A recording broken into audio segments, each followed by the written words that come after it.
Howdy y'all, I'm Katz, and welcome to part 2 of the Ahriman crochet along, where we're going to be making his wings. So in part 1, we did the legs, and there was a master materials list, but let's quickly go over specifically what we're going to need to make his little flappers. So like always, you're going to need a crochet hook. Now because we're doing amigurumi, you want to make sure that you're using a crochet hook that's 2 sizes smaller than what your yarn recommends. Then you're going to need a darning needle and some stitch markers, probably only like 1 or 2. We don't really use them too much. And then you're also going to need some scissors or a little pair of snips. One final thing is, during the pattern I do mention blocking. It's not necessary. It's kind of just a way for extra kids to be extra. But if you are going to be doing blocking, then you're going to need your steamer or an iron that can produce a little bit of steam. So next, let's go into what colors we're going to need. Bring our guide back for reference.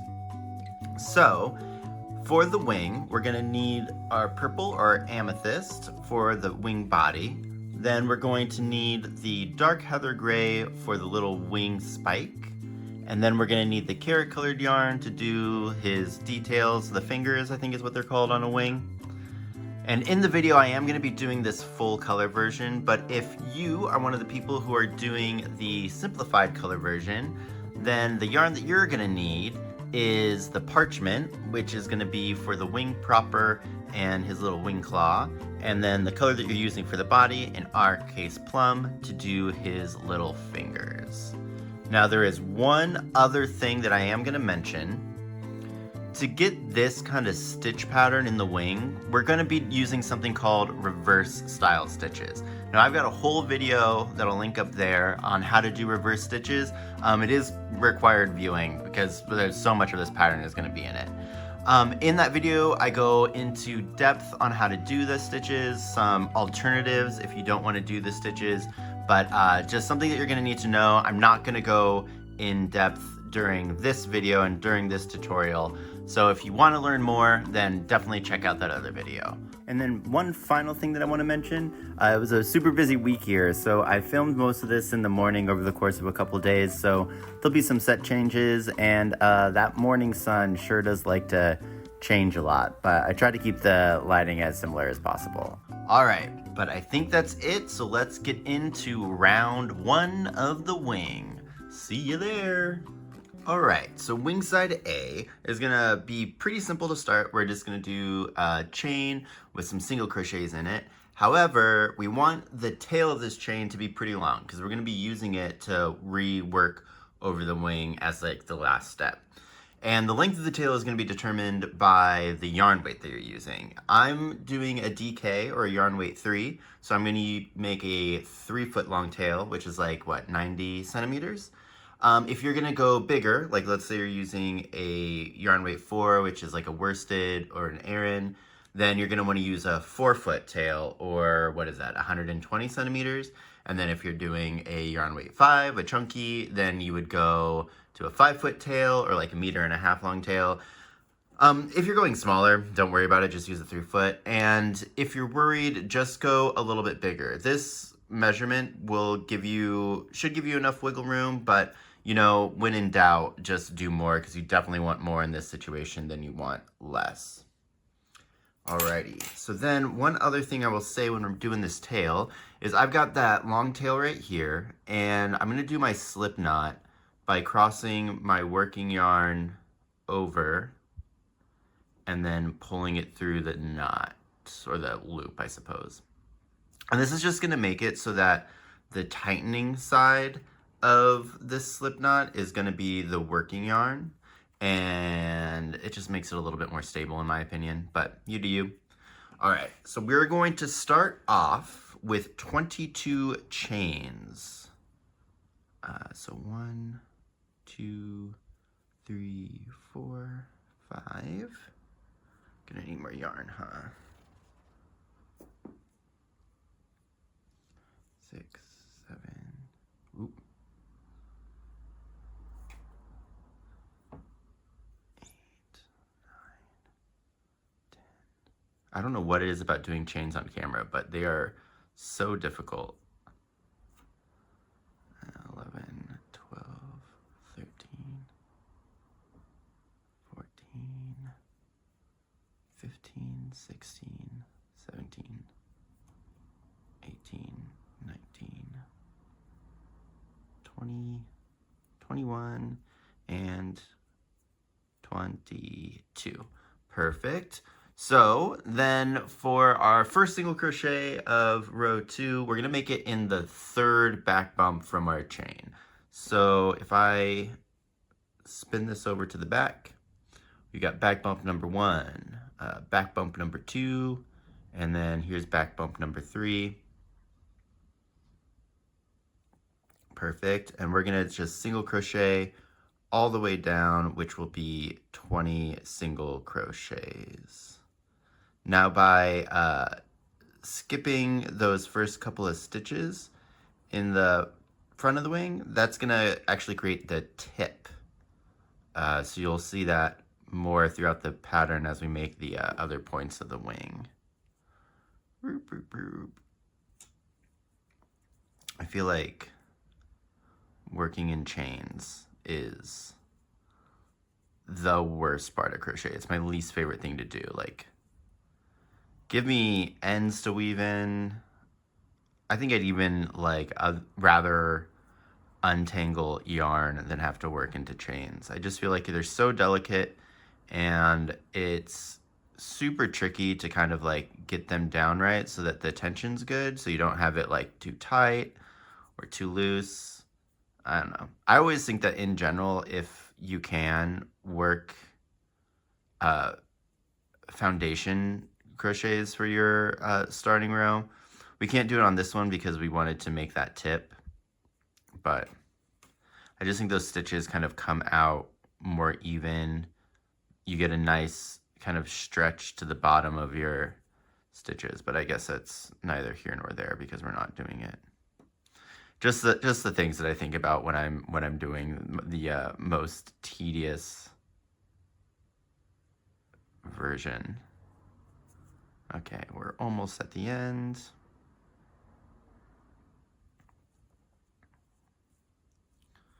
I got what, 4 more?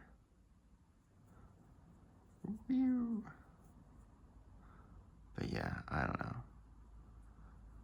I just feel like it's so slow and so finicky.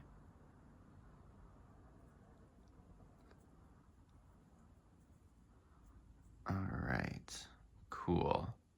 So there we go. All right, so then for row number 3, it's going to be our first row of reverse stitches, and we're actually going to start with a reverse decrease. Now, with all reverse stitches, you're going to make sure that you keep the yarn in front of your hook as you're doing the stitch. So I'll show you how to do a regular decrease first. So where are we? So there's my first stitch of the round. I chained 1 and I turned. I would go in there, I would pick up a loop, and then still with the yarn in front of my hook, I would go into the next stitch. Oh, going to load? Yeah. Or focus. And then I'd go and pick up a loop, and then I would pull through all 3, and then that would be my decrease. I like to do invisible decreases. So we're going to keep the same concept that we would normally with an invisible decrease, where we're only working into the like front loop of the stitch. But because we're doing these in reverse, instead we're going to pick up the back loops of the stitches from our perspective. So I'm going to go into the back loop of that first one, then directly into the back loop of the next one, and then I'm going to pull through. Now this pull through is going to be difficult to get through both, so what I'll do is I'll pull through the first and then kind of just spin my hook to get through the second and almost just pull through both so I can get a good aim and then back out on that last one. And then kind of just rearrange the stitches like that. Let me show you how to do that one more time because I feel like there is a lot of moving parts there. All right, so I'm going to go through the back loop. Oop, there's a little hair. Get out of there. And then I hit the camera. Everything's going. So I'm going to go through this back loop, pull up the loop, then go through the back loop again, the next stitch. Then I'm going to yarn over, or yarn under, I guess. And then I'm gonna spin this around and then kind of like back through and then go. If at any time when you're creating these reverse stitches, you have more loops on your hook than you would if you were doing the stitch regularly, you did it wrong. So you're gonna need to undo it, and usually what's happening there is the working yarn is gonna be in the wrong place. Again, check out that reverse stitch video just for like a good longer description, but I'm gonna assume you watched that and we're just gonna keep on going. So now I need to do 15 reverse single crochets. I put a stitch marker in that first decrease just because it's kind of easy to lose that stitch, but we're not gonna consistently use stitch markers. So if I forget it, don't worry. Okay, so yeah, reverse single crochets, we're just going in from the back with the yarn in front of our hook, yarning over, pull through, yarning over, pulling through two. Reverse stitches are exactly the same as our regular stitches, just done from the other side. And I lost count. Let me get back on track here. So I got 1, 2, 3, 4, 5, 6. Cool. So there's 7, 8, 9, 10, 11, whoa,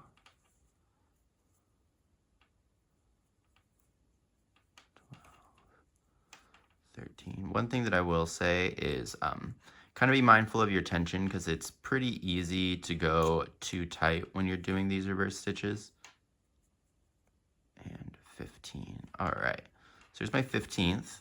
And now I want to do one more decrease, and I'll show you that up close just so that you can really see how I'm doing them. So I'm going to go in through my first the back loop, then the second back loop, then I'm going to yarn over and pull, then I'm going to bring the hook up, I'm going to spin it around to really get down into that other one, and there we go, there's my decrease. Perfect. So not too bad, and we're gonna be alternating between reverse and regular single crochets. So just so you know, I guess. All right, so round 4 is going to start with a decrease.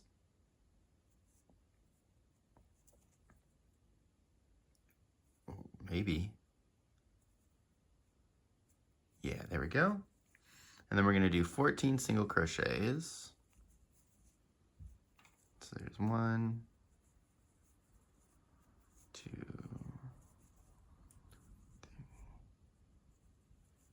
3, 4, 5, 6, 7, 8, 9, 10, 11, 12, 13, and 14. And then in this last stitch, we're going to put an increase. So all of the shaping here is going to be done with increases and decreases, which is nice because it makes everything super simple and easy. Okay, so let's chain and turn. And now we're going to do row 5, which starts with a reverse single crochet. Get in there. These first ones of each round can be a little tricky to work into, but you'll be fine. And then we're going to do a decrease.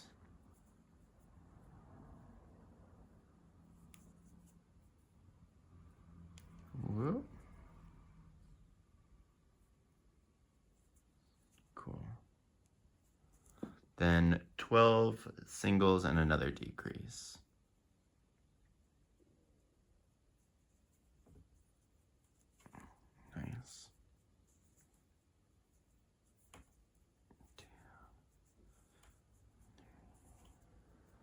Don't have that much to yap about today.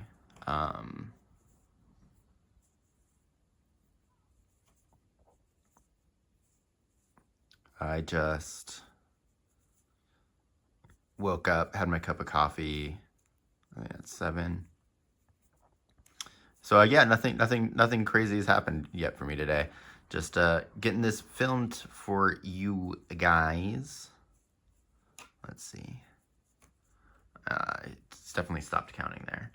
So I've got my single, my decrease, 1, 2, 3, 4, 5, 6, 7, 8, 9, 10, 11, and 12. And then we end this row with a decrease.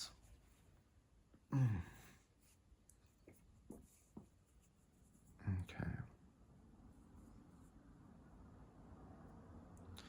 These rows pretty much stay this interesting. I can find splitting that one. There we go. There is a part at the end where I always mess it up, but I'll let you know when that happens. Not the mess up, because we're not gonna mess up, but where it gets confusing, because a couple of the rows seem like very, very similar. All right, so chain and turn. Row 6 is going to be a decrease in 6 single crochets.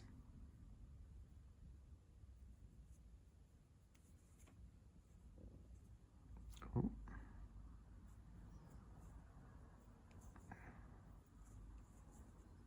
1, 2, 3, 4,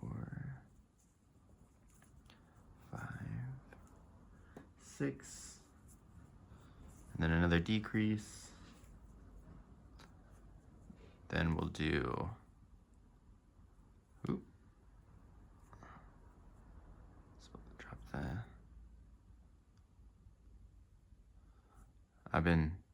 No, we're just gonna redo that one. When the yarn's not working, you just redo it. Okay, so oh my gosh. So hateful. Why does this stitch hate me so much? So a decrease. Can we do it? Can we do it? Nice, we got it. Now 4 single crochets. 1, 2, 3, and 4. And then our last stitch of the round is going to be an increase.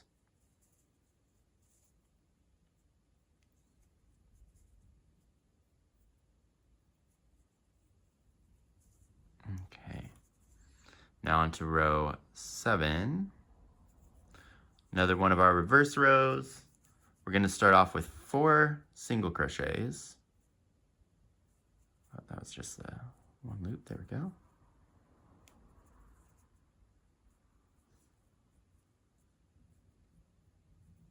If you need to use stitch markers, please do.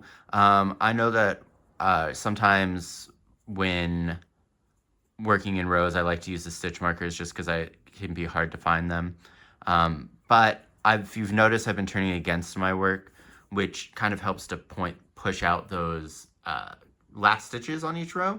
That makes it a little bit easier. I'll point it out again when I do it as we complete this one. So now I need another decrease.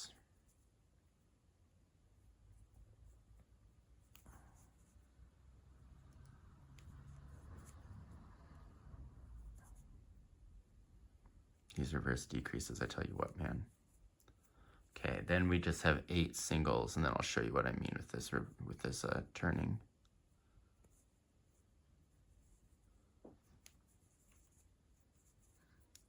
One, 2, 3, 4, 5,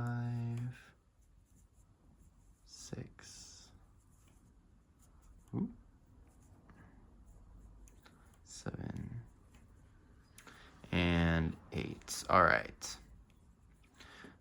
So when I turn, I'm right-handed, so I turn my work, what is that, counterclockwise? If you're left-handed, you would turn it clockwise. But what this does is it positions it so that when we're working our next row, our yarn is kind of like in the way of where our stitch needs to be. So it pushes out that little corner stitch, which then makes it a lot easier to identify. Like if I look up here, that's the corner right there, or this is the last stitch that I need to work. Where if I turn the other way, everything's kind of situated in the back. So when I do my stitch, it tends to fall to the back and like hang out on the side, which makes it a lot harder to find, which is when I use stitch markers. Now, the one thing about turning this way is it does orient everything towards the front facing side, but that's not an issue for us because we're going to be working into those stitches anyways, so it's kind of nice to have them there. But with that ramble done, let's go ahead and do row number 8, which is going to be 12 singles and an increase. 1, 2, 3, 4, 5, 6, whoop. Oops, 7, 8, 9, maybe getting crazy over here. 9,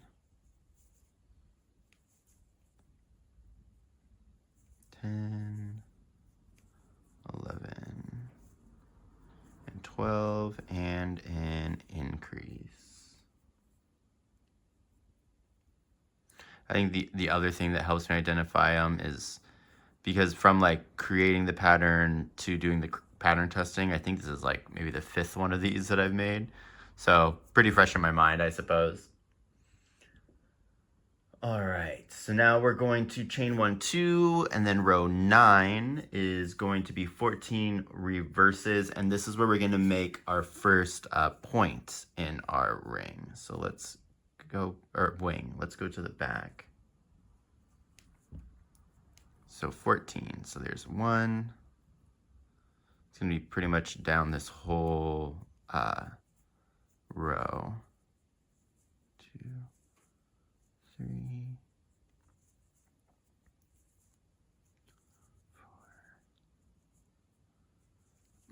4, 5,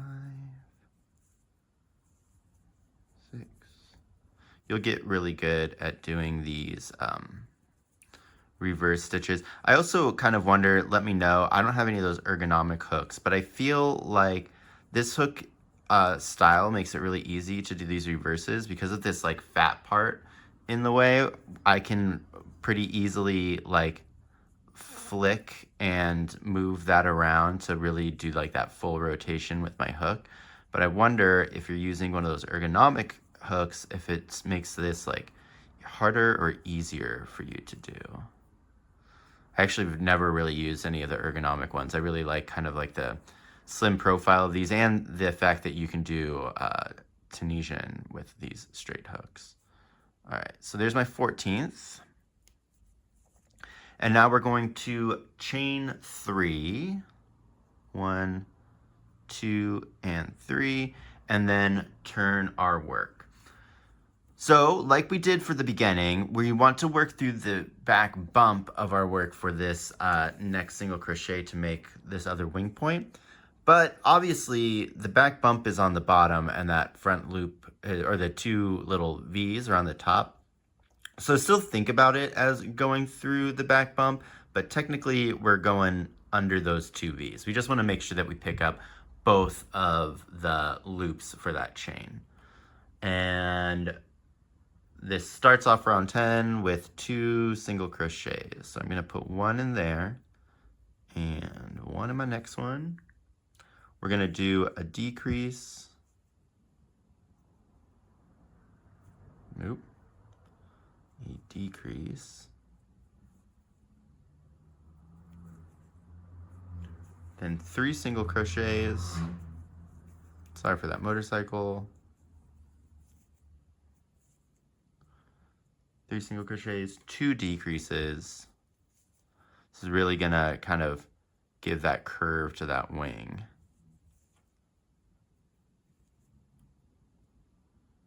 Oh, there we go. Decrease number 1, decrease number 2. The other thing that's nice about doing these reverse stitches on here is that our decreases won't be visible from one side or the other. I feel like invisible decreases are really, really good when you, 4 single crochets, are really good when you're doing amigurumi because only one side of the fabric's showing, because if you have both sides showing with invisible decreases, they no longer become invisible since they're different on each side. But this way, we're making them so that they face the same side. So we can really take advantage of that invisible decrease look. All right, so that's row 10. And row 11 is the first time we're going to do a reverse increase. Now, it's worked just the same as you would. If you're doing a normal one, you would just put 2 reverse single crochets in the same stitch. I'm doing invisible ones, right? So we would think about it the same way as we do with the decreases, where instead of working into the front loop for our first one, we're going to be working into this back loop first for our first single crochet, first reverse single, and then we're going to go through both for the second. Same concept, just reversing from the other side. So we do our increase, then we do our 3 singles. So 1, 2, and 3. Then we need a decrease. Oop, dropped it.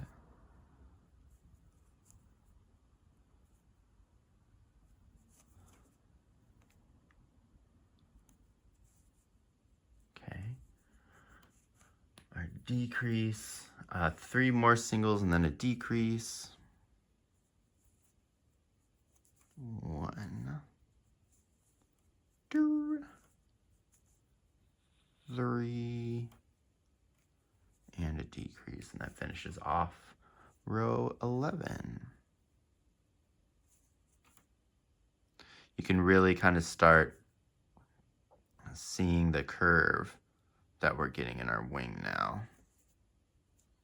So let's go ahead and change turn and do 12, which is going to be pretty easy round. It's going to start with another decrease.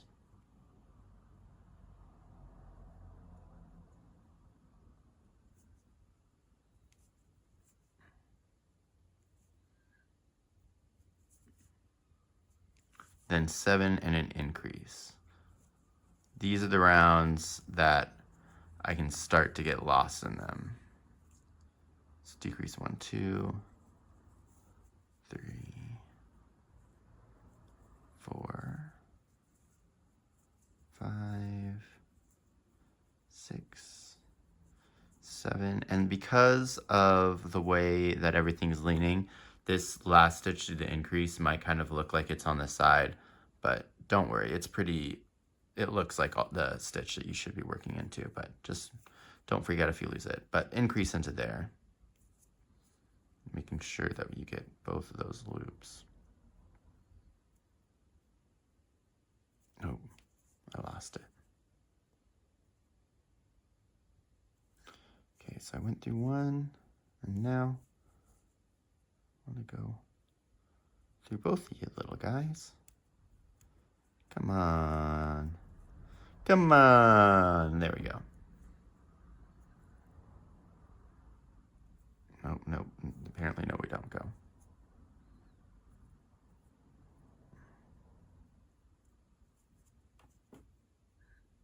There we go. All right, well, this stitch is just not having it because then it got snagged again. There we go. Okay. See what I tell you about these rows. All right. So next up, row 13. Gonna do 4 reverse singles.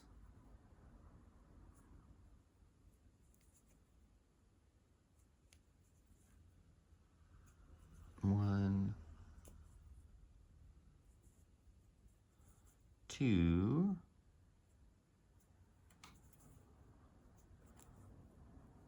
3, and 4. 4 reverse singles, a decrease,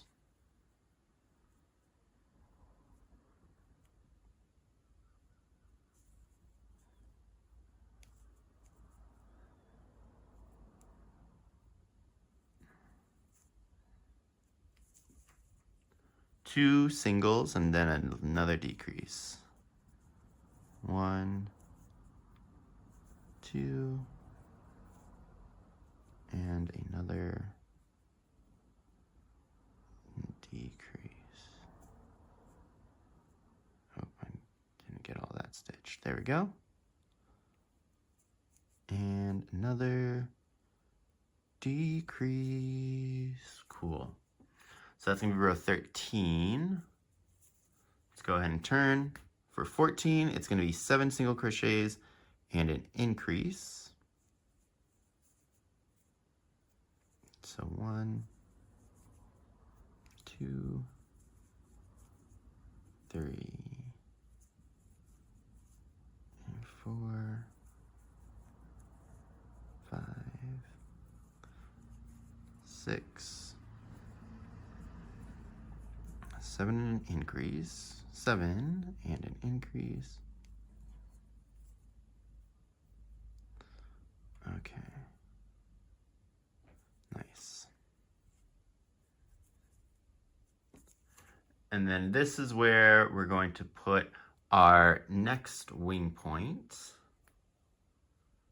Or, I guess, yeah, it would be a point, right? Ah, get off my hand, yarn. So we're gonna chain 1, gonna turn, we're gonna do our reverse increase. You orient where I'm supposed to be. It's this stitch right here. So there's 1,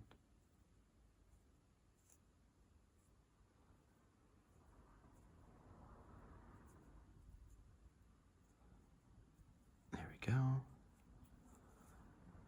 There's 2. Now I want to do 7 regulars, 7, well, regular reverse single crochets.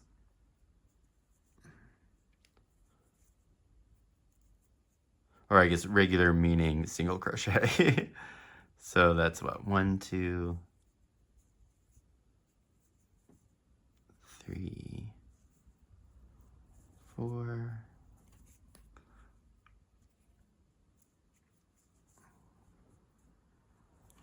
5, 6, and 7. And then we're going to do an increase, and we're going to do the same thing that we've done for the other wingtips. So let me finish off this increase real quick. Perfect. And now we're just going to chain 3 and turn. So 1, 2, and 3, turn. And remember, again, we're going to go through both of the V's. Think of it as going through the back loop or the back bump of the third back bump from the stitch or from your hook, but still go through underneath both of those V's. So 3 single crochets, 1, 2, and 3. Then we're going to do 2 decreases.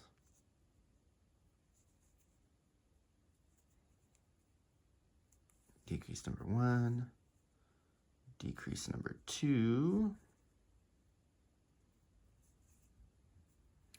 and then 5 singles.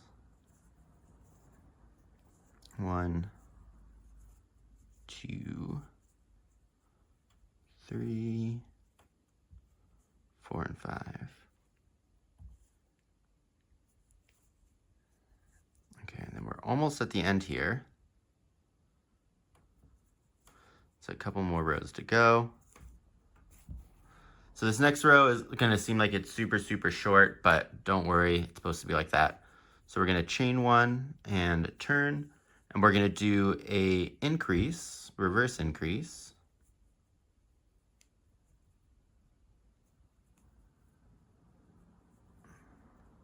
And then we're gonna do 3 reverse singles. So that's 1, and there's 2, and there's 3. And that's all we're gonna do for round 17. And this is the actual, is this the last round? No, there's one more round, I think. Yeah, so 18, we're gonna chain 1 and turn and just do 5 single crochets.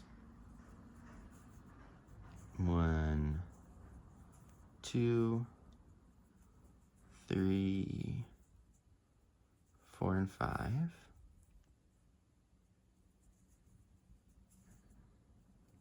And then our last row, row 19, is going to be an increase, a reverse increase, sorry.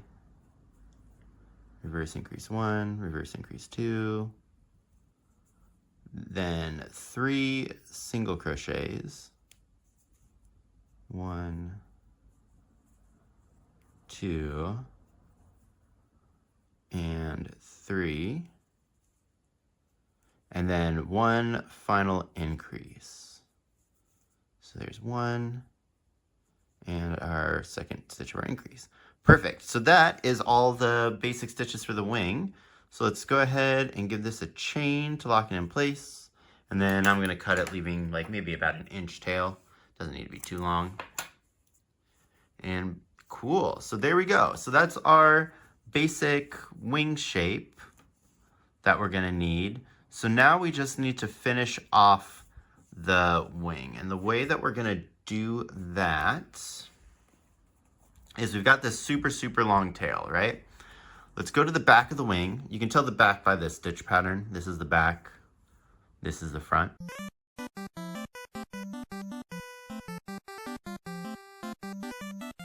Okay, sorry about that. My memory was full, but what was I saying? Oh, yeah, this is going to be the stitch pattern for the back of the wing, and this is going to be the stitch pattern for the front of the wing. And what we're going to want to do now is, with that long tail that we made at the beginning, we're going to crochet all the way down this edge to give it just like a nice little finish so that we can work into it later. But we're going to want to do this from the back side of the wing. And we're going to start by going into right next to where we made our slip knot. And we want to go through both loops of this little like side stitch right here, which can be hard to find, so it's kind of easier to look at them from the front. So we've got that one loop there, and then the next loop you want to go into is going to be this one. It'll be right next to it, so it should be pretty easy to find, but it can be hard to get into. All right, so we're in. I'm going to pull up my loop, and I'm going, this whole, I don't know if I said this, but the whole row, do a chain, the whole row is going to be done in reverse single crochets. And I'm going to start by putting a reverse single crochet in the same stitch that we just did. And I need to do 17 more down this edge. The last one will actually be in the first stitch of row 19.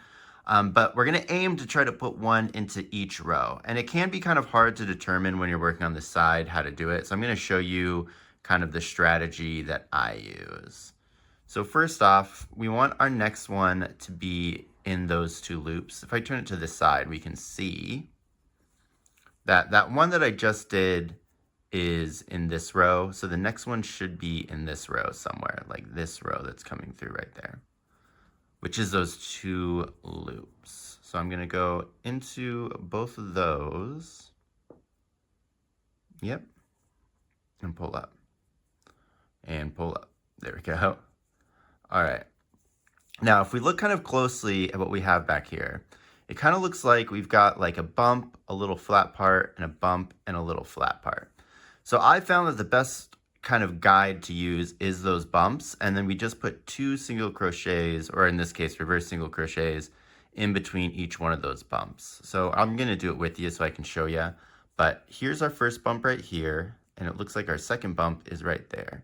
You can tell because there's like these little horizontal stitches, or I guess in this case vertical, while these ones are going horizontal. But yeah, that's kind of what's splitting it off. And if I pull this, there's like a one single kind of space right right there with like a single strand, that's where I'm going to put my first one. So I'm going to go into the space, do my reverse single, and then next to it we have what kind of looks like more of like a full stitch. So I'm going to go underneath the 2 loops, and the 2 loops that I'm going to go under is this one right here in the back and this other one right here that's like kind of slightly before it, I would say. And I'm going to get both of those. Perfect. And then I'm going to finish off my reverse single. Got caught. All right. So then we hit another bump. There's our next bump right there.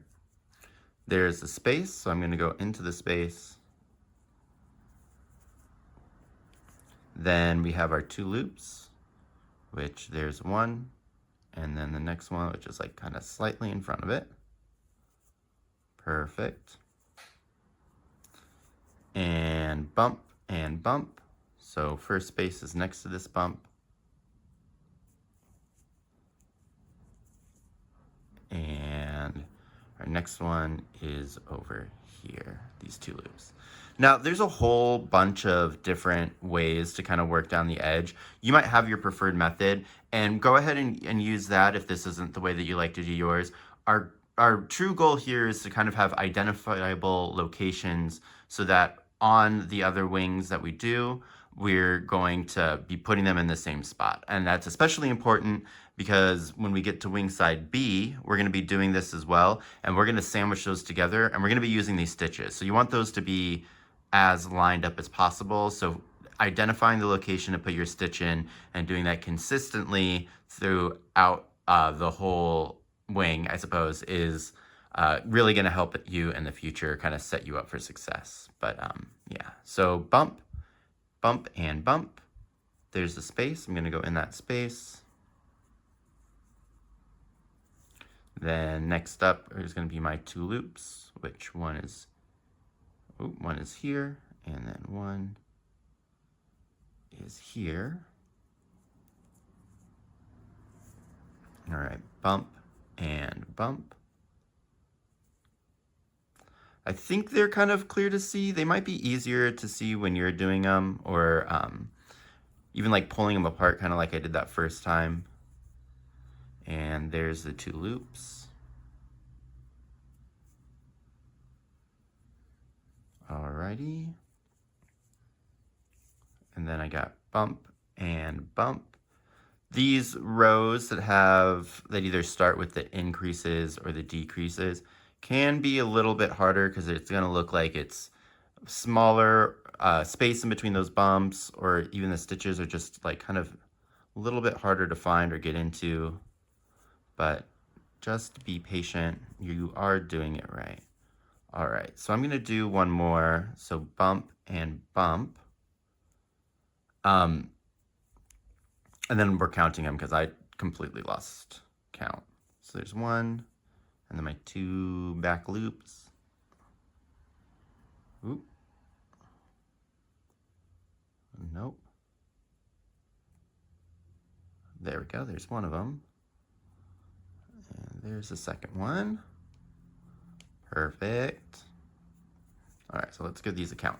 We should have 18 in total. So my starting one, 1, 2, 3, 4, 5, 6, 7, 8, 9, 10, 11, 12, 13, 14, 15, 16. All right, so I'm at 16. So here's my next back bump. Gonna go in there. That's 17. And our next one would normally be the 2 loops, but we actually want to put it in this stitch right here, which is going to be the first stitch of row 19. So there's 7 stitches in this row. So if we count them out, we got 1, 2, 3, 4, 5, 6, and 7.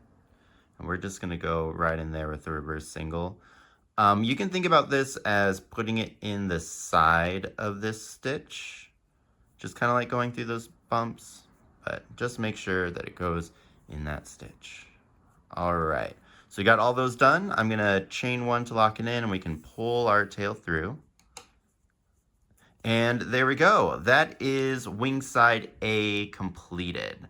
Now, go ahead and make yourself another one of those. And I will see you back here and we'll start wing side B. All right, so both of your wing side A's should be done. So it's time to move on to wing side B. And it's gonna start pretty much exactly the same. So we're going to do a super long tail for our starting chain.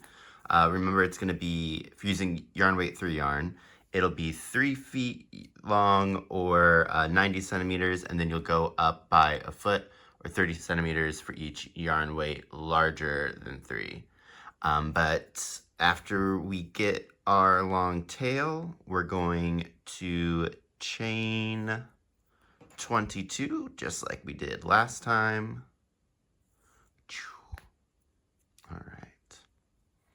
So let's struggle through these. It looks like I'm getting better at doing them on camera. 10, 11, 12, 13, 14, 15, 16, 17, 18, 19, 20, 21, 22. All right. So the main difference that we're going to have between wing side A and wing side B is that we're going to be switching which rows we do our regular crochets and which ones we do our reverse style crochets, which means that this first row, or I guess technically row 2, is going to be all done in reverse single crochets. So we're going to start from the back bump, the third back bump. So where are we? 1, 2, and 3.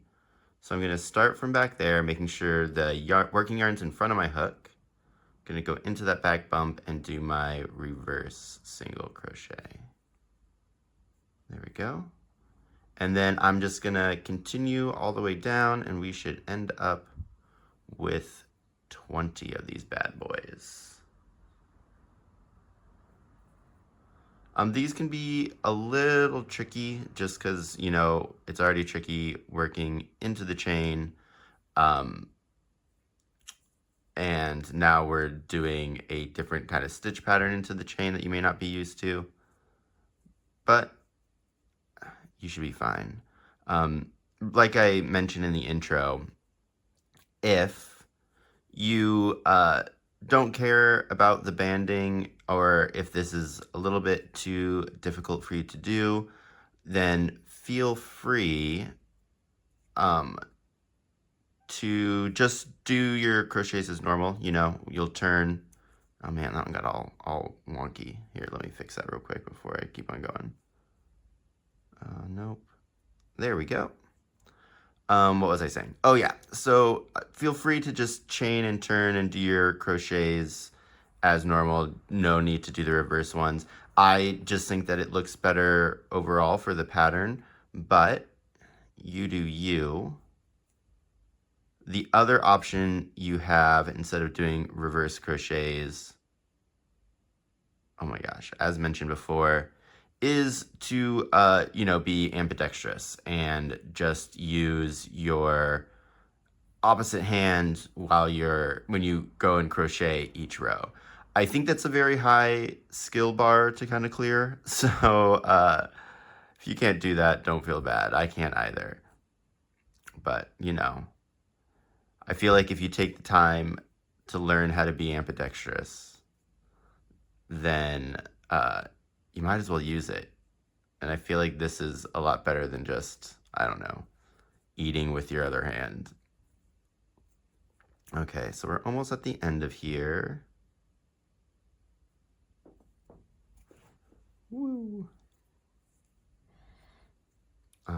It's morning, so I feel like the light is very, very like yellow and orangey as the sun's coming up.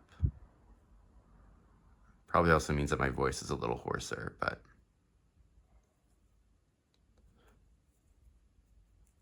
okay. So it looks like I got 4 more of these. Hope I almost split that one like I did the other one. There we go.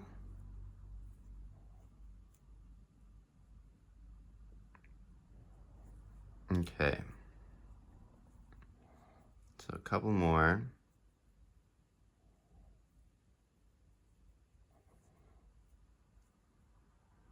And that's a bingo. Okay, so we've got our first row done, which is just our chains and our reverse single crochets. Because side B is going to be pretty much exactly the same as side A, we're going to do this like we saw the previous video, the way we did the legs. So I'm just going to show you each row once it's completed, and I'll stop and go through things with you if there's something interesting. So yeah, let's get going. Row 3. Remember, this row doesn't go all the way to the end of the previous row. And also, I should probably mention that I'm showing you this before I do the chain and turn. Row 4. Row 5. Row 6. Row 7. Row 8. All right, row 9, and in the next row, remember that we're going to want to put our hook in between the back bump of the chain and the top 2 V's. The top 2 V's will be on the top, and the back bump will be on the bottom. Row 10, row 11, row 12, row 13, 14, row 14 that is,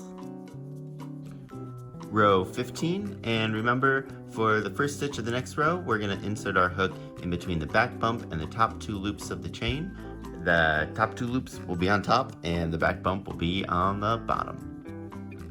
Row 16, row 17, remember this row does not use all the stitches of the previous row. Row 18. All right, and then that's row 19. So that's going to be our basic shape for our wing side B, but there's a couple more things that we're going to need to do to finish it off. So our very last step is going to be to attach this to wing side A, and we're actually going to be using the string that we have attached right now to do so. So we want to keep this loop live. I'm just going to take my hook out. You can pull it long if you want, but I think just for some extra security, I'm going to throw a little stitch marker in there. That way we won't lose it. Then, just like wing side A, we need to crochet our long tail all the way down to finish off this edge of the wing. But we're going to use a slightly different strategy than we did for wing side A. So just like the other one, we do want to go right next to where our slip knot was made, but the stitches we need to pick up are kind of different. So if I get real close up here to you, it's kind of hard to see, but this is going to be our first chain, and if you follow this down, you can see there's that little one that's kind of right there in the back, right? We've got this X in the front, and then we have that one in the back. That's the stitch that we're going to want to pick up with the other one that's already here. So I'm just going to pull that out so you can kind of, so I'm just going to pull that out. Let me see, refocused, yeah. So you're going to want to go through both of those.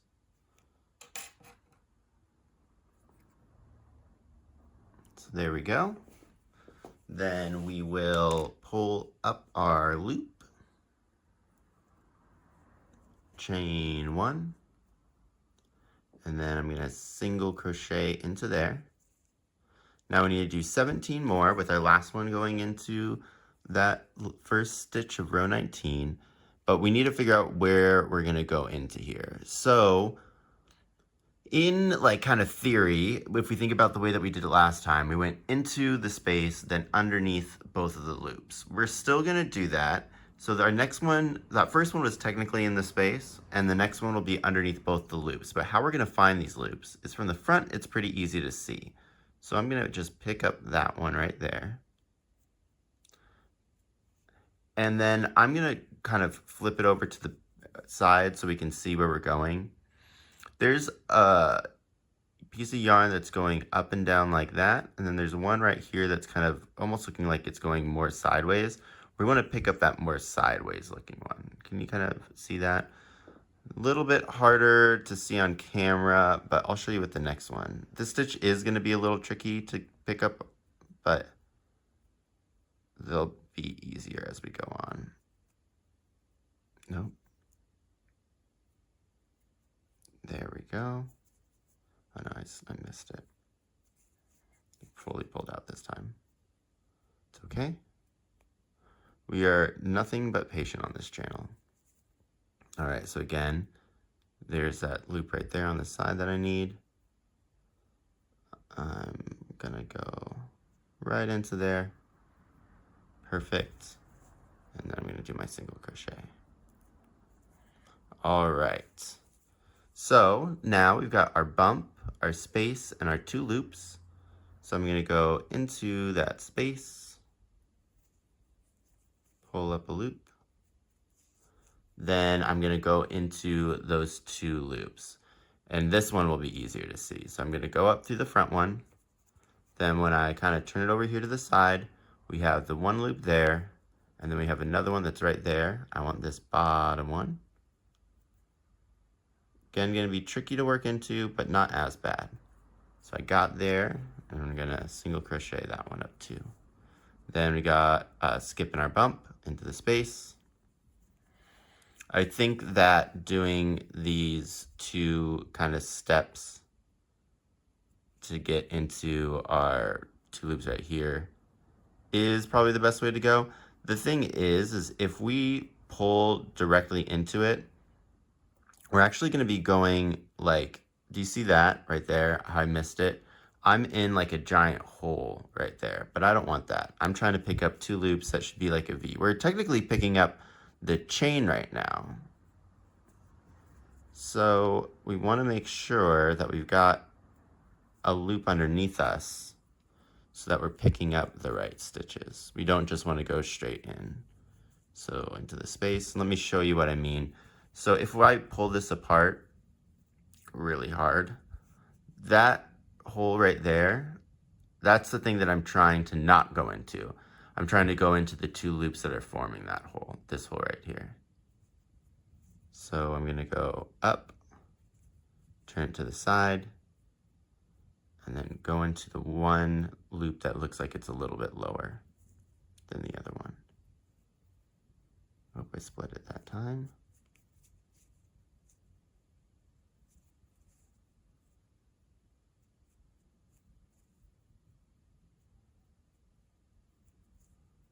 There we go.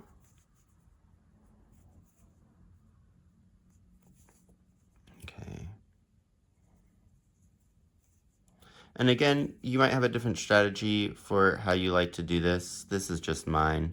The only thing that we're really looking for here is consistent spacing, and you want to do it in pretty much the same locations as you did your wing side A, because we're going to be crocheting these together.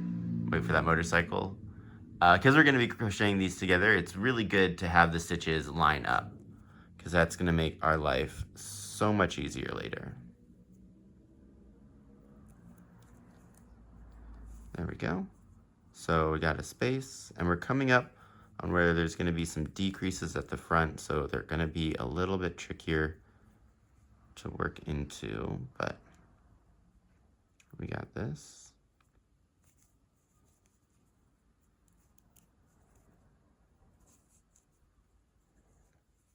There's my bump in our space. Then I'm going to go up and kind of dig underneath that second one. There we go. Then here's where it gets tricky, but there's our space right there.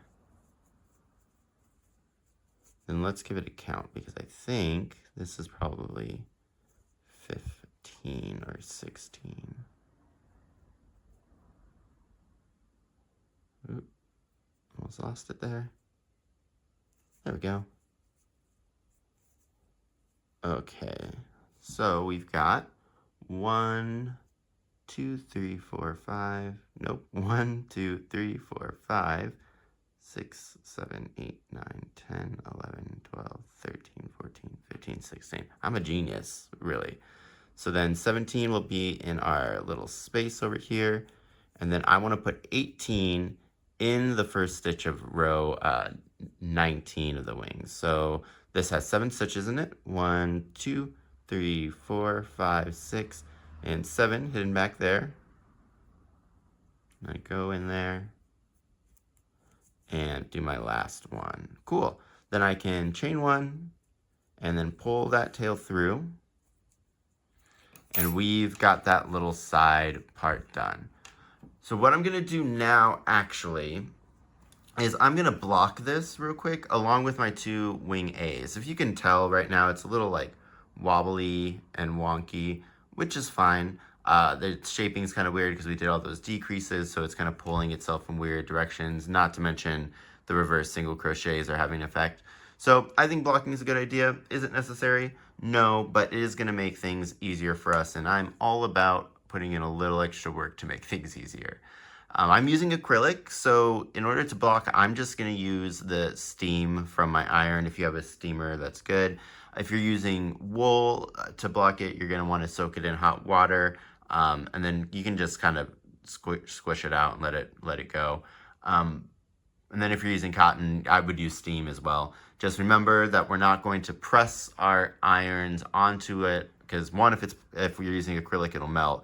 And 2, it's going to flatten the stitches. So just a little steam. So let me go give these a cute little block and I'll be right back. Okay, so I'm back from blocking and that's laying nice and flat. I also cut the tail from this edge that we worked just to get it out of the way because it's time to attach wing side A to wing side B. So let's get out this stitch marker and reinsert our hook. And I'm going to go ahead and give this a nice little chain just to lock everything in place.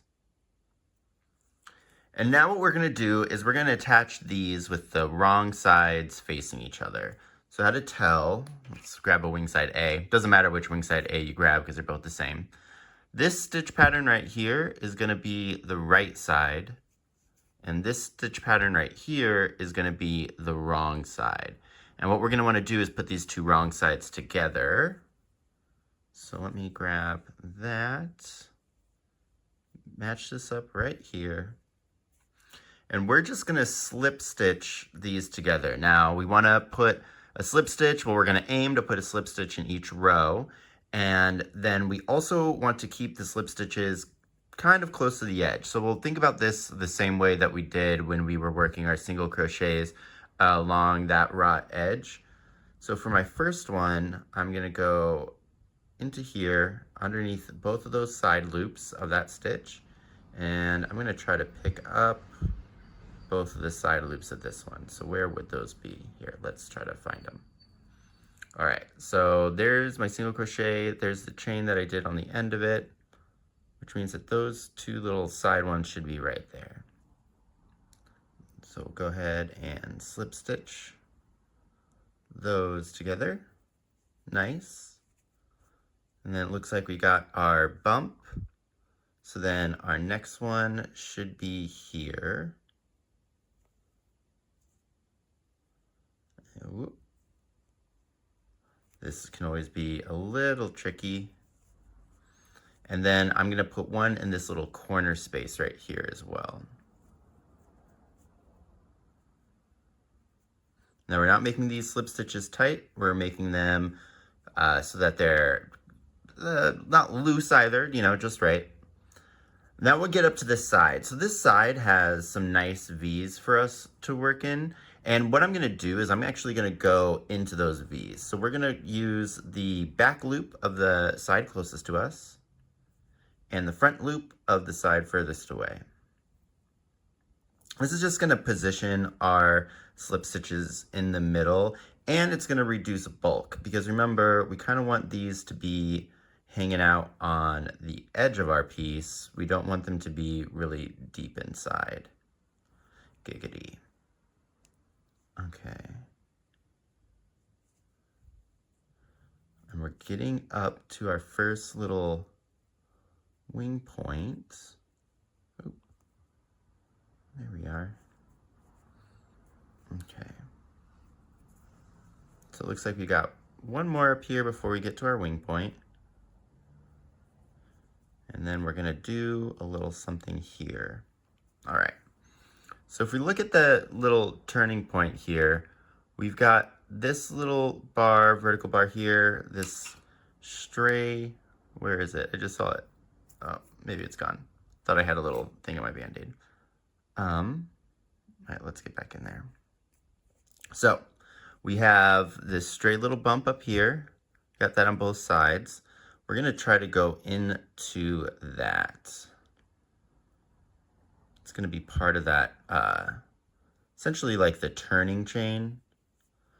And I'm gonna do my slip stitch like normal. Now I'm gonna chain one, and that chain's just gonna help us preserve that point so it doesn't get too rounded. And now it's time to work down the other side. So I'm gonna go into our next stitch, not back into that point. Go into there. Sorry, the sun is going crazy today, so I feel like the lighting has been all over the place, but you know, natural lighting and whatnot, kind of just gotta work for it. Thank you to the sun for all that you do. So it looks like our next one would actually, so that would be the space. So we'll go in here.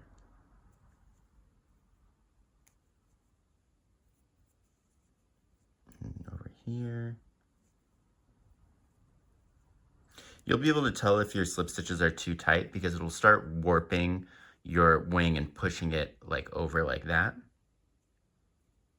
And if you're having trouble with them being too tight, my #1 trick, and you might have noticed me doing this, is when I pull through, I'll like kick my hook back a little bit.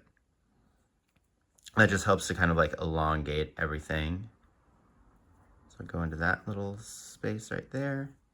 And now we're back here. So there's one on the side, remember, because there's 3 of these little chains in each wing point. So now we'll go to the tip.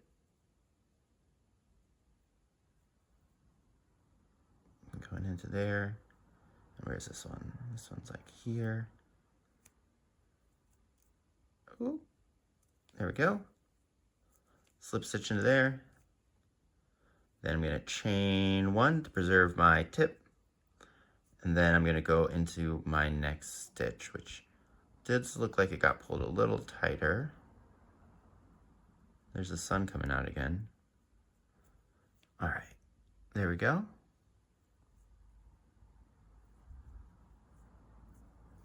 So I'm going to go ahead and pull that through and then keep on going down. All right, so looks like our next one is going to be right here. This blocking really helped kind of lay these so that they're right next to, they're lining up very nicely, which is the reason why I suggest doing it. Again, it is an extra step that's not necessary, but it does make this a lot easier because we don't have to stop every like stitch to try to figure out where everything is lining up. Okay. There we go. Now we're getting close to the tip here.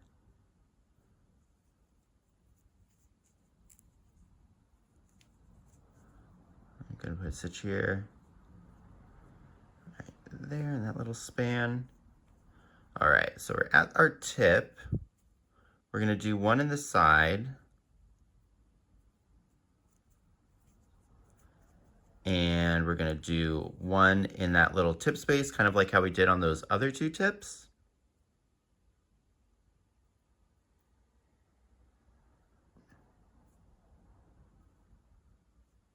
Nice. Oh, not so nice. There we go.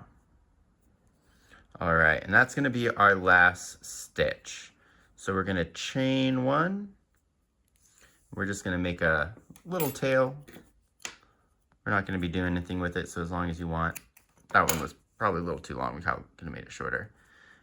And there we are. So that's going to be our first put together wing side A. We've got both of our pieces with the right stitch pattern on the sides. Don't worry, that hole will go away in a second. But we're looking good. So we've got one more set of wings to attach. So what you're gonna do is go ahead and make another wing side B all the way to the point where you're going to block it. So you would have made the final shape, you would have worked down this edge, and then you would have blocked it. And then I'll meet you back because we're gonna attach the other wing slightly different than we attached this one. All right, so I'll see you in a second. All right, so second wing B, wing side B is all done. We got our single crochets down the edge. I snipped that little tail and blocked it so it's nice and flat. So let's join this one to our other wing side A. Now we're gonna do pretty much the exact same steps. We're gonna we're gonna slip stitch all the way down. Let me chain to get that in place. The only thing that's gonna be different is that in this one, we're gonna be doing reverse slip stitches. That's just so that we can have a symmetrical, let me show you real quick.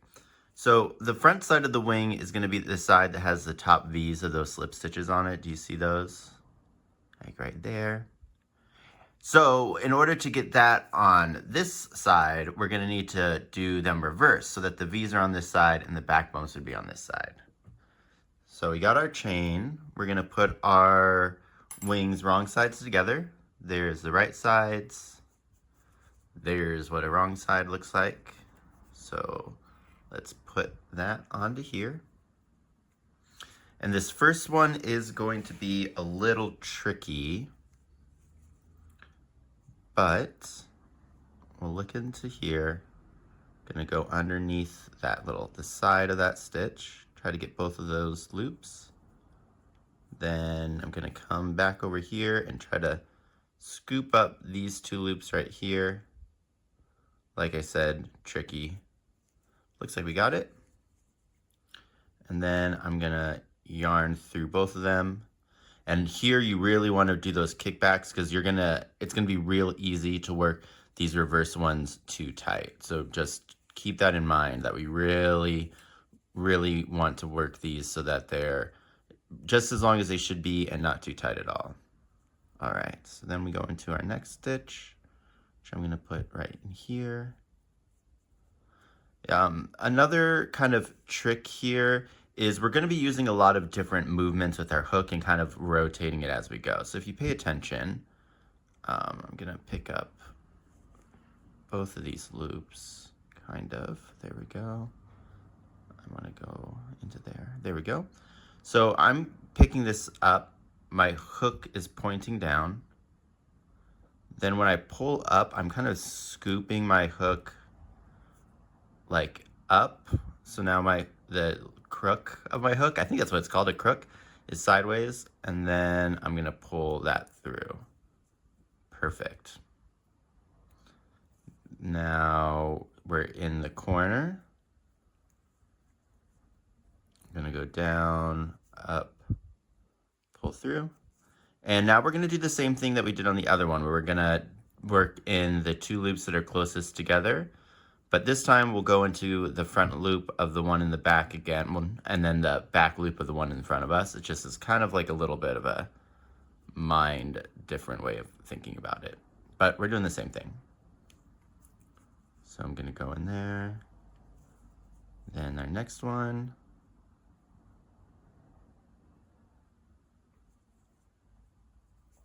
It's not too bad once you get into the flow of it.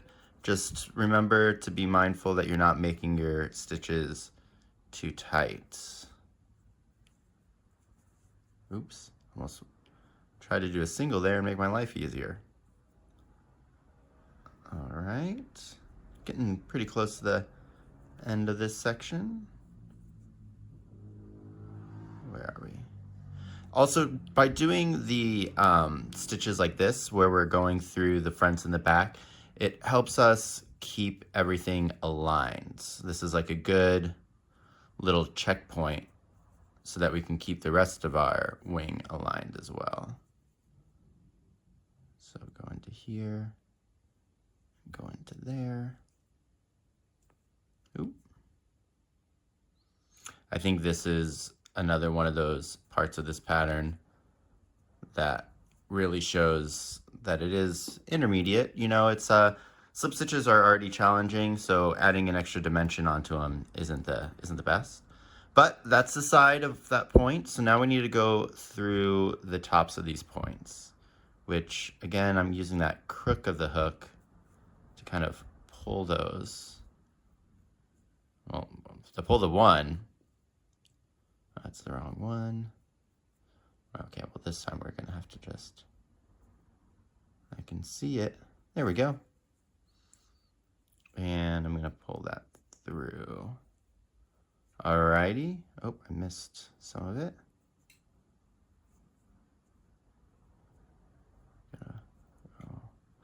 Okay, we're actually gonna do this. We're gonna wrap all the way around it and pull that one through. Cool.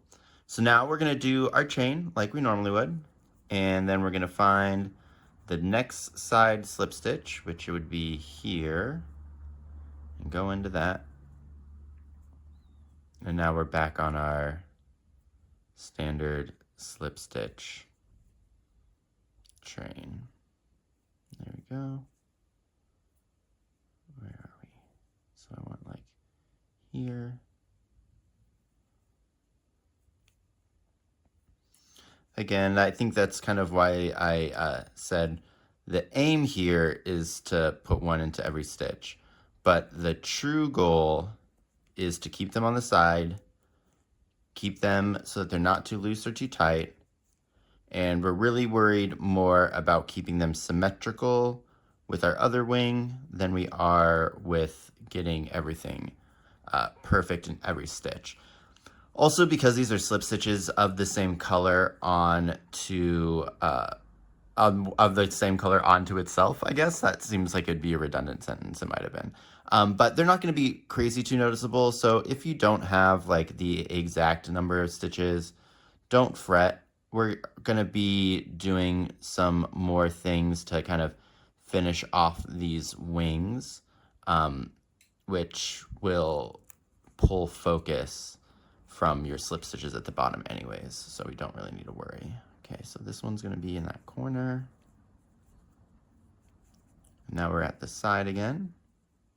I think the hardest thing about working these reverse stitches is that the yarn being in the front can kind of get in the way when you're trying to find your stitches. But so it looks like right here that this is actually going to be our corner, and this just got pulled long. So what I'm going to do is I'm going to come back and tease this out a little bit.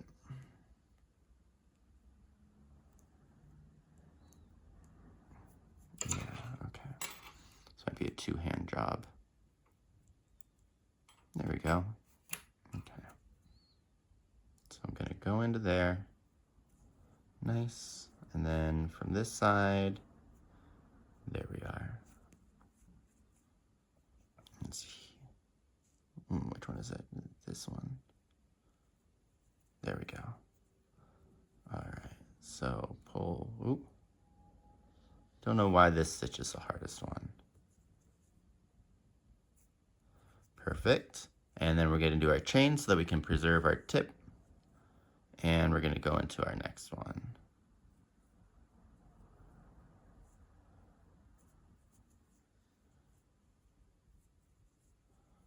And almost to the end.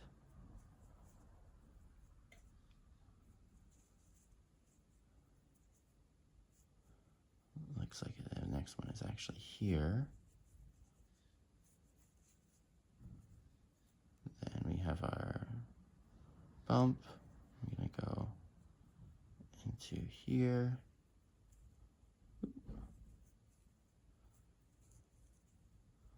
Then our next one.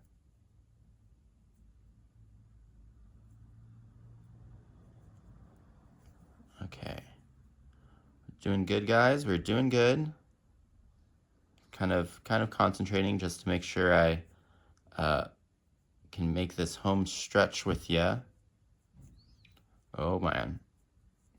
Maybe we should focus on getting this stitch first. There we go. Okay, still lined up. If you need to check if you're lined up, feel free to you know, turn your piece to the other side. But it's pretty easy to tell whether or not you are. Here, let me complete this stitch too, and then I'll show you how we can kind of make sure that we're lined up in all of our situations. All right. So what we can do is, if we look like here, we got a row. If I follow this back, I should have that same row on the other side. So when you're making your stitches, if you're ever worried, you'll come to this back side and be like, okay, so that's the next row that I need to work in. So you make a mental note of there. Then when we flip to this side, we can see, okay, cool, so that row's right here. And then that's where you'll end up putting your slip stitch, right? So I'll know that I need to go from this space over here into this space over here. And then they'll be all lined up.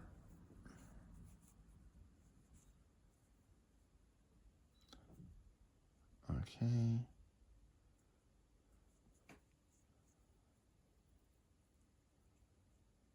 Oop. There we go. Okay, now this wingtip seems like it got stretched out a little bit, but that's okay, because what we can do is fix it by doing our stitches and placing them right.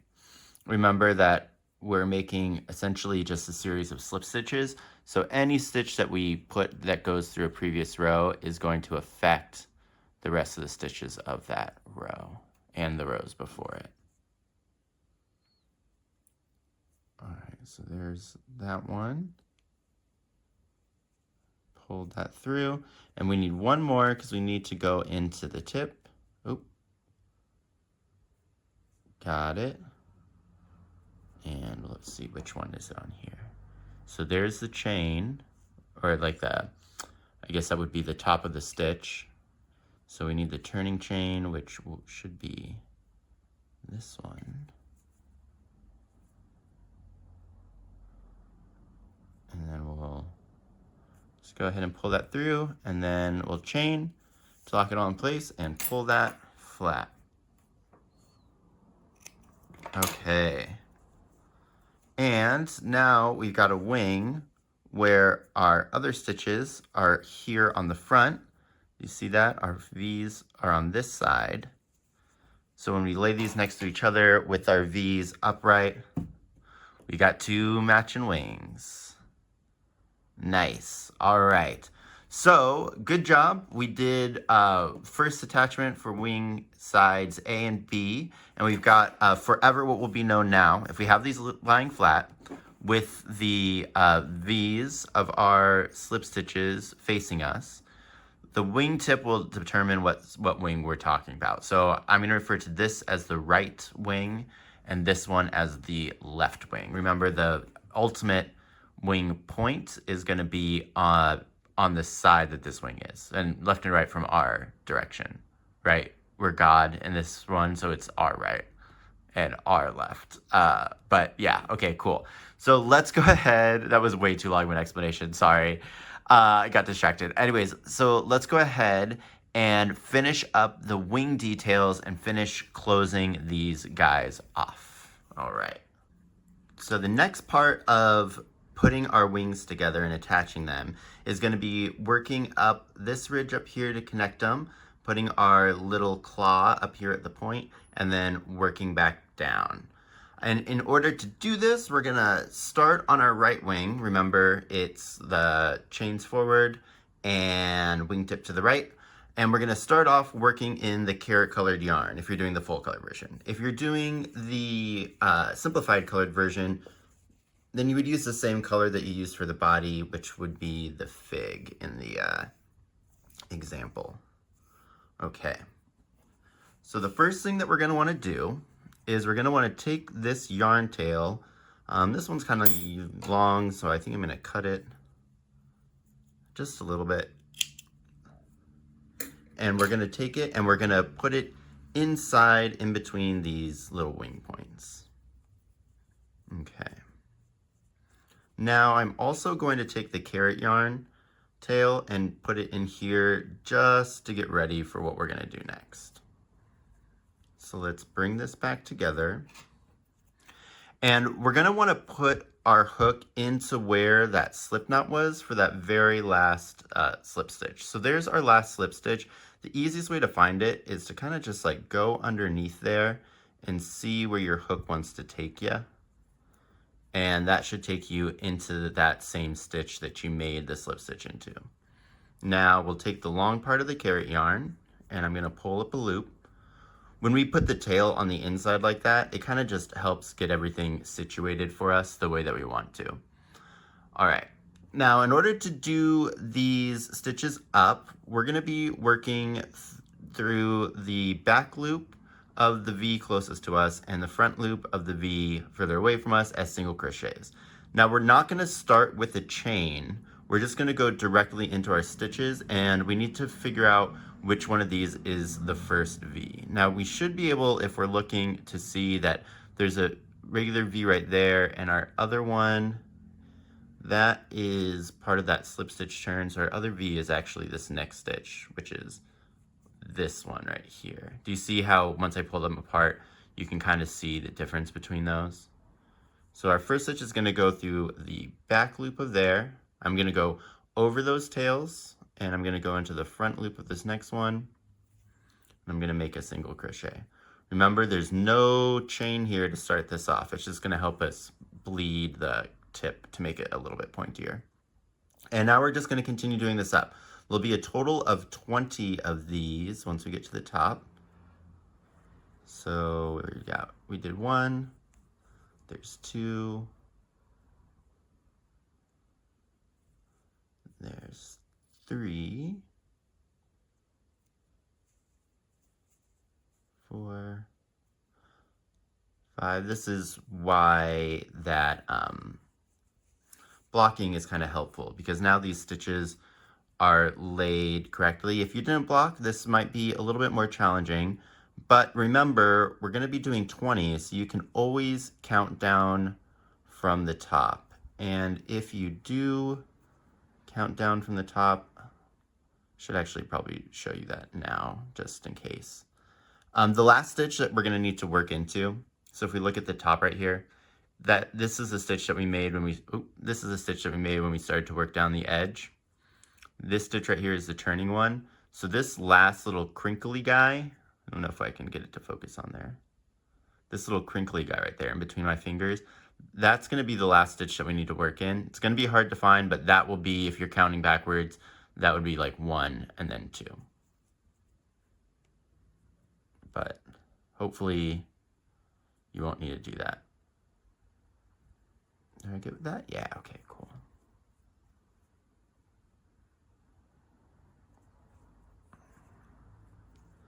So I lost my count as normal, but we know where to end, so we can just end there.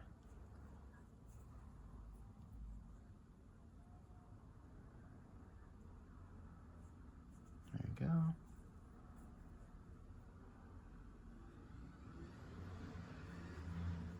There's a lot of cars outside today, loud cars. They were, I was gonna film a little bit earlier, but they were street sweeping.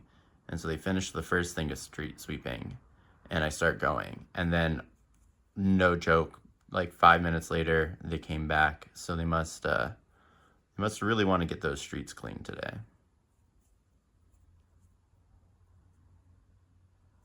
Okay. So I'm coming up to the end. Here we go. All right, so now I'm at that goofy stitch. So let's take another peek into here.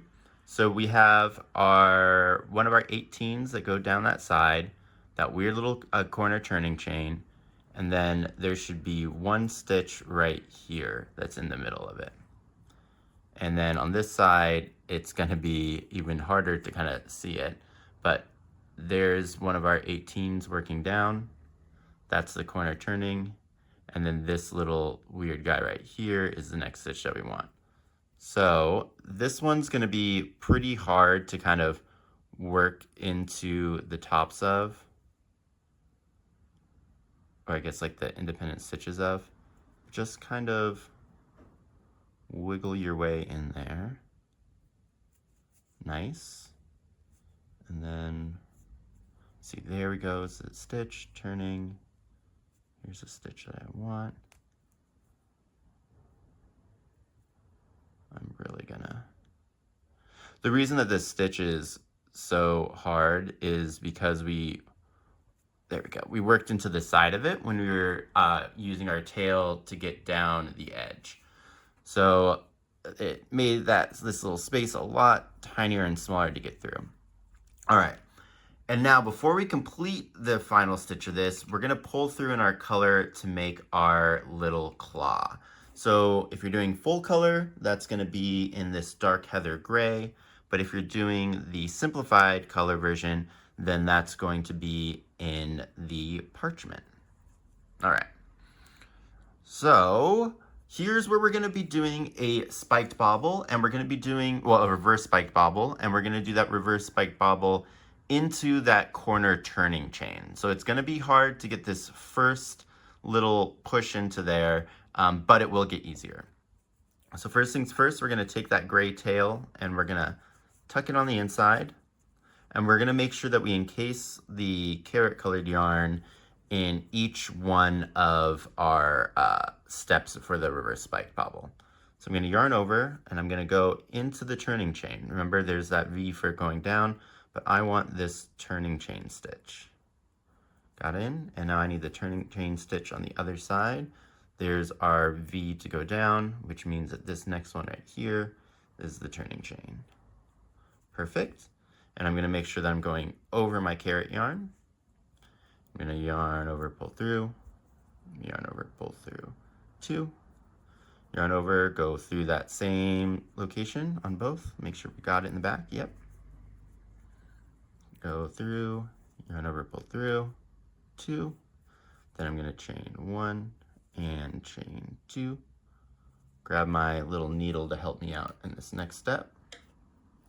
The card should have already shown for the reverse spiked bobble if you need a clearer way on how to do this. I know I'm moving through it pretty fast right now, but there is a video on the channel on how to do this stitch.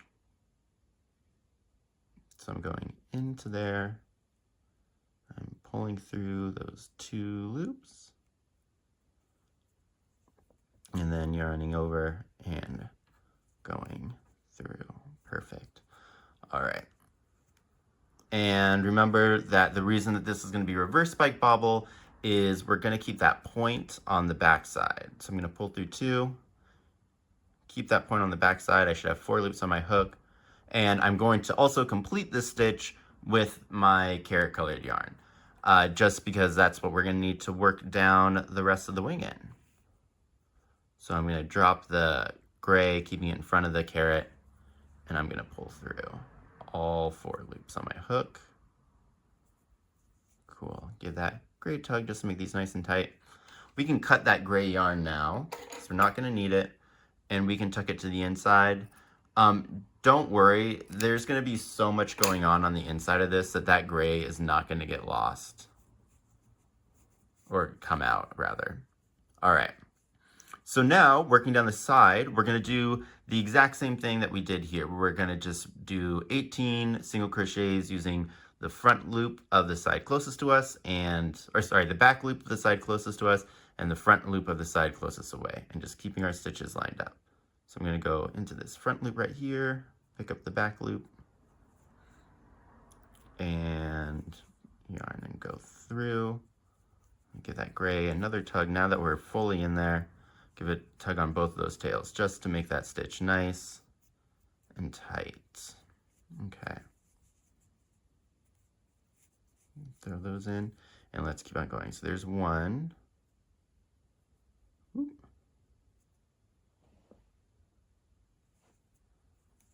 And 2,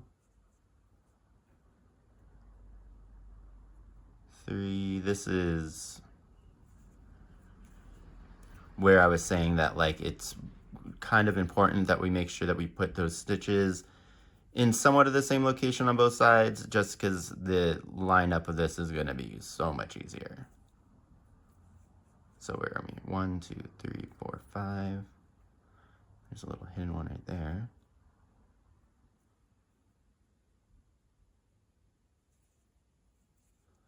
Six,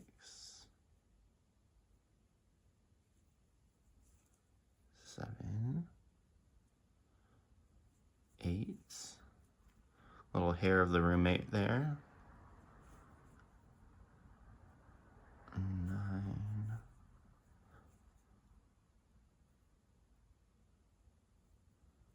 10.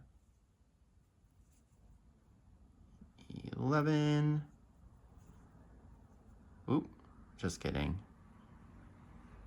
There we go with the 11. There we go with the 11. And 12, that one felt a little awkward, but I think that's good. 13. 14. 15. 16. 17. And if we did everything right, our last one should be in the last stitch that we did. And it looks like we did everything right. Okay.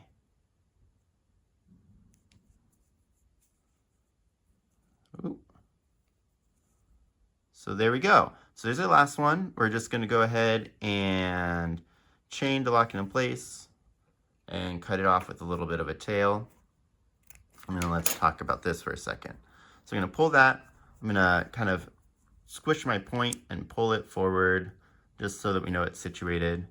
And there we go. Got a cute little claw in there and our wings. So one thing that you'll notice is that the way that we've done the stitches, it might kind of curve up a little bit like that, which is actually good. We do want it. That's going to kind of help keep its shape when it's on the body. So that is a good thing. All right. So let's go ahead and move on to doing these same steps, but with the left wing. So let me go ahead and grab that. All right, left wing. So we know this is the left wing because we got our slip stitches, that's what those are called, facing us, and the point is facing to the left. So we're gonna do the same thing, but unsurprisingly, we're gonna have to do reverse stitch versions of everything. So let's go ahead and get into here. And we're gonna pull our tail in. I'm gonna actually cut that one too, because this one is kind of long as well. Yoink. So throw our tail in. Take our orange one while we're here, or your fig one if you're doing the simplified color version. And throw that in. Sandwich that up. And then, like with other reverse things, we're gonna try to enter in from the back of where our last slip stitch is. So there's the last slip stitch. Just gonna work my way underneath it. Maybe. There we go. All right, and then pull up my orange yarn. There we go. And let's now find where our 2 starting stitches are. So since we're working from the back, let's find the one from the back first, which we can see that there's our first V. So I'm gonna go ahead and go into there. Going into the back loop of that. And now let's look for the one over here. Is it this one? No, it is this one, I believe. So I'm gonna just finish off that reverse single crochet. Notice I did not chain. Okay, and then let's count just to make sure. So weird top thing, there's gonna be the hard stitch, so that hard stitch is 1, then 2, yeah, 2, 3, 4, 5, 6, 7, 8, 9, 10, 11, 12, 13, 14, 15, 16, 17, 18, 19, and 20. Cool, so we did do it right.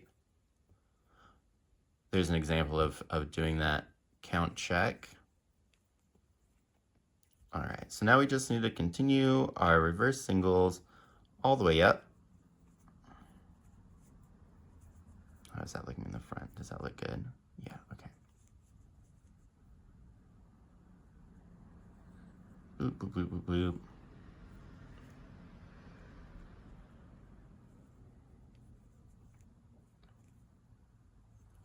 Okay.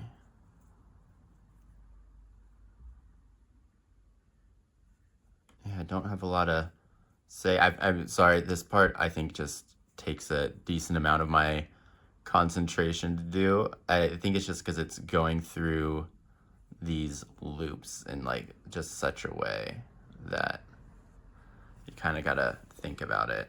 And we got another thinker coming up.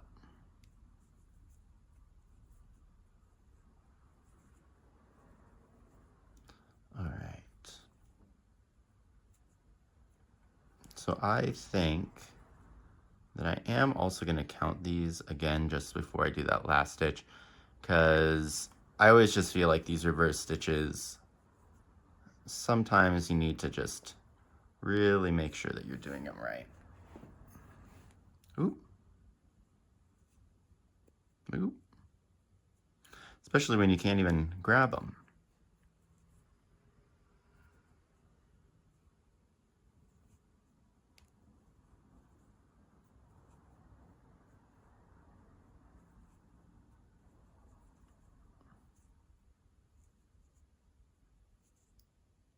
Okay. So I think that one should be 17, or no, this one would be 19. Because we want 20 of them, remember? Okay, so I think that's 19. Maybe that one was 20. Let's just go. So we have 1, 2, 3, 4, 5, 6, 7, 8, 9, 10, 11, 12, 13, 14, 15, 16, 17, 18, 19. Okay, cool. So then, let's look up here. There's the V. Yeah, because there's a weird one. And then there's that really, really tiny, kind of hard to see stitch. So tiny, hard to see stitch. V. V, top, tiny. Okay, so this one's going to be real difficult. In fact, I think I'm just going to use this to get in there. Okay, so yeah, we have our first V of the going down row, which is right here. Then our turning. So we want one of these, which is this one right here. And then I think we can probably get into the front one a little bit easier. So pull that up. All right, and then the front one, V, turning. So it's like right, oh, I can see it. But now the question is, can I get into it? Well, trusty little guy. So it's, do you see how there's that line, right? Oop, in between those two, like right there. I want to go into like here.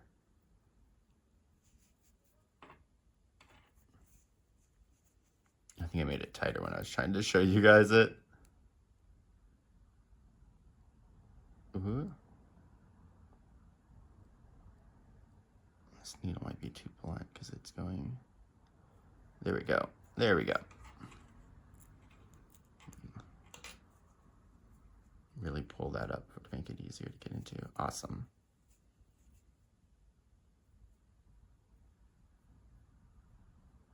Remember, our yarn's got to be in front of our hook when we're doing reverse stitches. There we go.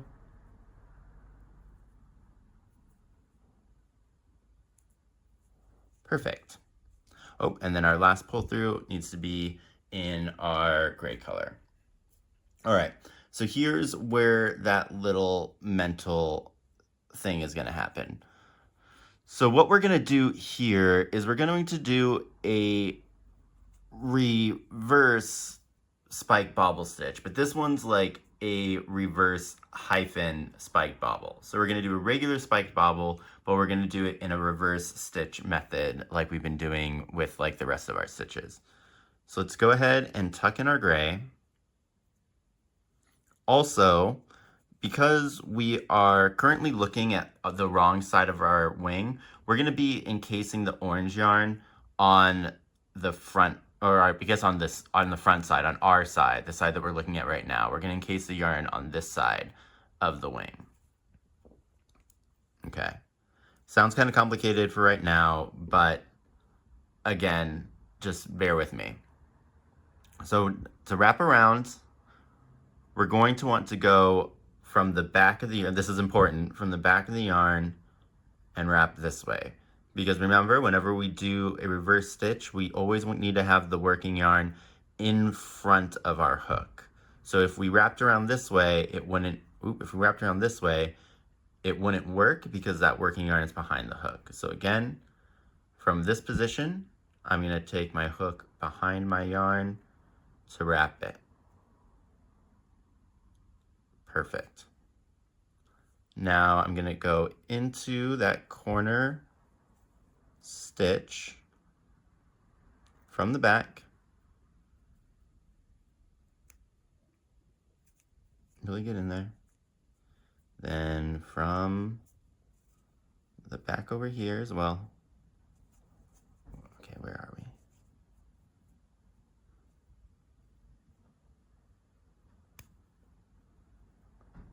This first one's gonna be tricky, but it will get easier because we're gonna really loosen it up. Okay. Tutor time. I feel like the more and more you start doing like kind of like advanced crocheting, you start fighting more and more with like your crochet, which I think is kind of funny. All right, so we're in there. Remember, we want to encase the orange, so we're just going to put that on top. And we're going to pull through our loop. Now, the reason that we had to wrap our yarn in that specific way is because if we did it the other way, we would end up with 4 loops on our hook at this point, which we don't want. We should only have these 3. So I'm going to yarn over, pull through 2. Now I'm going to do that same wrap around. So I'm going to go behind and up. And I'm going to go back into that same stitch, which will be easier to get into, but it's still going to be kind of tricky. There we go. I'm keeping my orange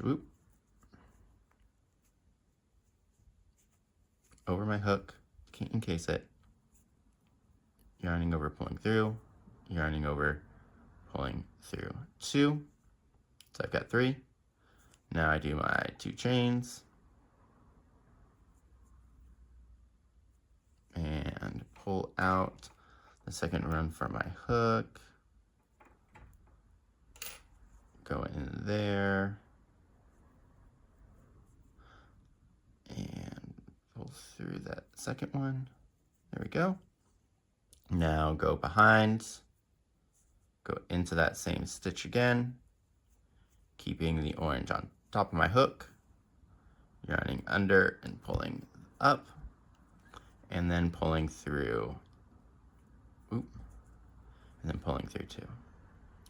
Now, when we're doing this as a reverse bobble, because of the way that we're doing the reverse stitches, the mini peacock should be facing you, but if for some reason it got on the other side, you want to pull the point so it's on your side.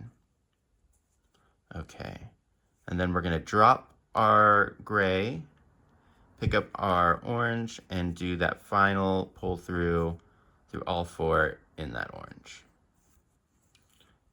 Awesome. So now we can cut our gray yarn. That stitch is kind of tricky, but it's like what I said in the reverse stitch video, is you really can do it with any specialty stitches.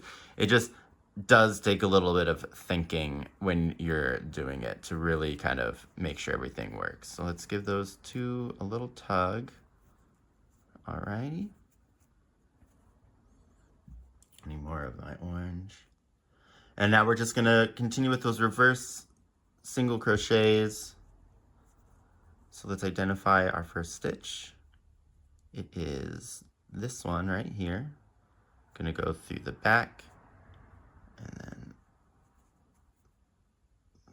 through, well, I guess through the back of the stitch, the front loop of that stitch and the back loop of this stitch.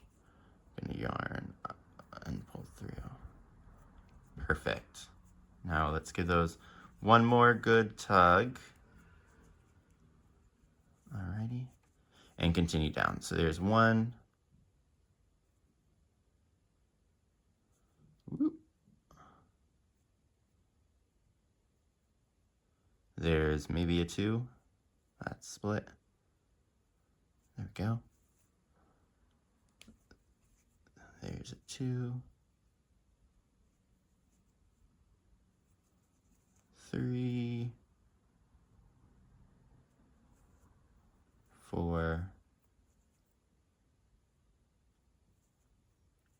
5.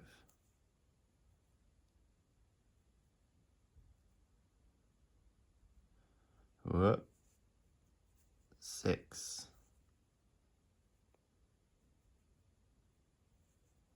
7. 8. 9.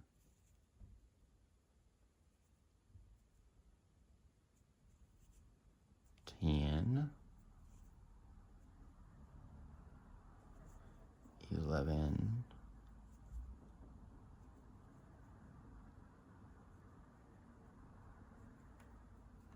12. Almost there. Again, using every single one of my brain cells to concentrate on this. 12. 13.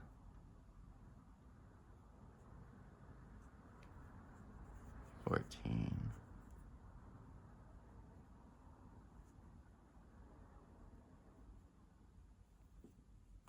15.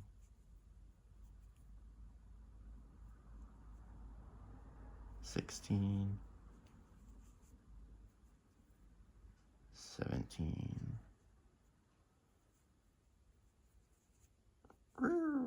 And our last one. Oh, I picked up something.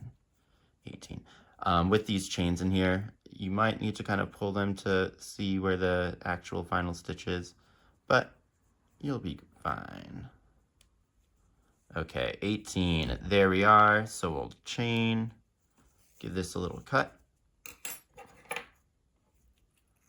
All right, tighten this up. And like with the other one, we'll kind of like pinch our little point guy and pull it. But there we go. There is our left wing all done with a nice little claw up on the top. So let's take a peek at both of these. I got a left wing and a right wing with little points and little coloring on the edge. So the next thing that we're gonna need to do, luckily we'll have no more reverse single crochets, but we're going to work the webbing that'll come down to each one of these points. So let's get to that now. All right, so the webbing is gonna be pretty easy. We're just gonna do some surface slip stitches along the front of the wing and along the back of the wing. So go ahead and, I'm gonna start with the left wing, go ahead and grab yours. And we wanna put our first stitch, or insert our hook underneath the V from our claw, and then out through the back in that same stitch where we did all the claw stitch into. So I'm just gonna go underneath there. This can be a little tight. And you wanna make sure that we're coming out the right spot. So you see that? Perfect. And now we'll pick up our yarn. I'm using the carrot. If you're doing the simplified color palette, that was hard for me for some reason. The simplified version, go ahead and use your body color, which would be the fig. All right, and then we are gonna pull up a loop and we can leave a small tail because we're just gonna be burying that in the wing later. All right, so then our goal here is to do a surface slip stitch over each row, approximately each row, aiming for right here, the very point of this wing. Now, I find the easiest way to do this is to kind of like line up your hook so that it's pointing at the wing where you need to go, and then going into the stitch that's in line with it. So my next stitch should be like right here. And we want to go straight through so that we can make straight lines on the back, because that's going to help us in the future. And we're just going to pull up a loop and slip stitch. Now we definitely want to keep these not too loose, not too tight. They should lay flat on the wing. They shouldn't pucker it at all. And they shouldn't be like floating around all wiggly jiggly. So just kind of keep their tension in mind. So I'm lining up my hook again, which looks like then my next stitch could either be here or here or here, but I think it'd probably make more sense to go into here.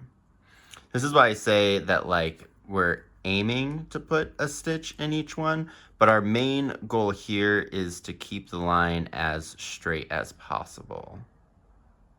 So let's see, I think that one's gonna be our next one.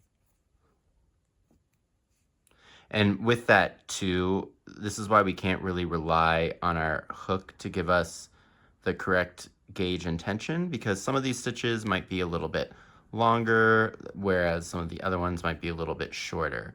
So the best kind of way to think about it is just to make sure that the stitch lies on the, lies flush, rather.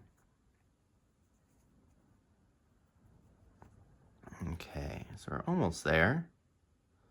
That looks good.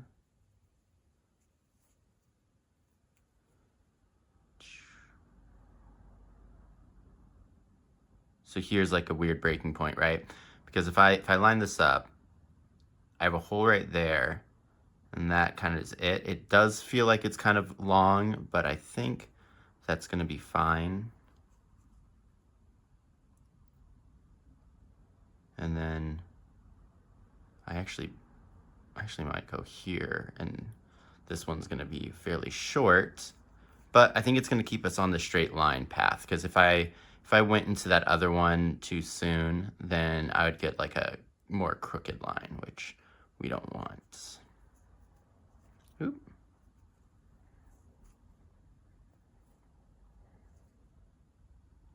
Okay. So like in here. Oh, that's definitely not where we want to go. We want to go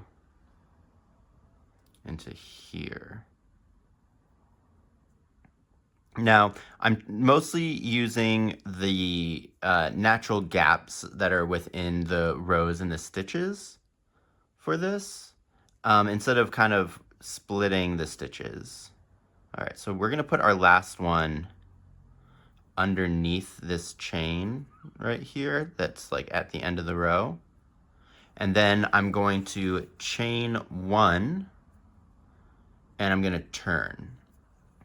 Now, when we're working our slip stitches up the back, we're gonna follow this line that we already made, and we're actually gonna go in to where each of these stitches are. So if I look up here, my first point is here. So I wanna put my hook into here, and then I wanna come up through the middle of the stitch that's aligned with it. Do you see that? So I'm going into here, and I'm trying to come up through the middle of that V. And then I'll pull up my slip stitch. And then for the next one, we already have the hole. So we're gonna go into there and then come up through that next V. Now, sometimes the coming up part can be a little bit tricky, but as long as you're coming up, like, see, that's not the right hole, right? That's obviously not the right hole. So we're gonna come back out, try to aim to go straight, and then yoink, lift that up once we know we're in the right spot. Let me show that again because I feel like all of that was off screen. So well, we're gonna go in and then up through the center. Do our slip stitch. And that's it. So we're gonna follow this line, doing all these stitches on the way up, making sure to come up through our stitches in the front. This is just gonna help us make sure that all of our stitches are in line with each other, and it's gonna really accentuate that hole, or the line that we're making for the webbing. And it makes sure that we don't have any stray stitches anywhere. Because you can even see from the back here, that's covering up that line that we're making, and on the front, it's doing the same thing too. So it's just really making that line, I guess, a little bit more solid.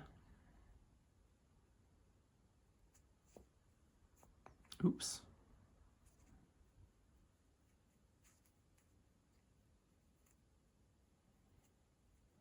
Let's do this fully.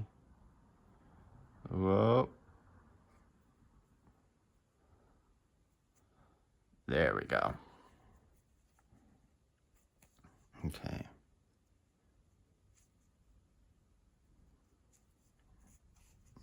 Nice. One more. Doing good.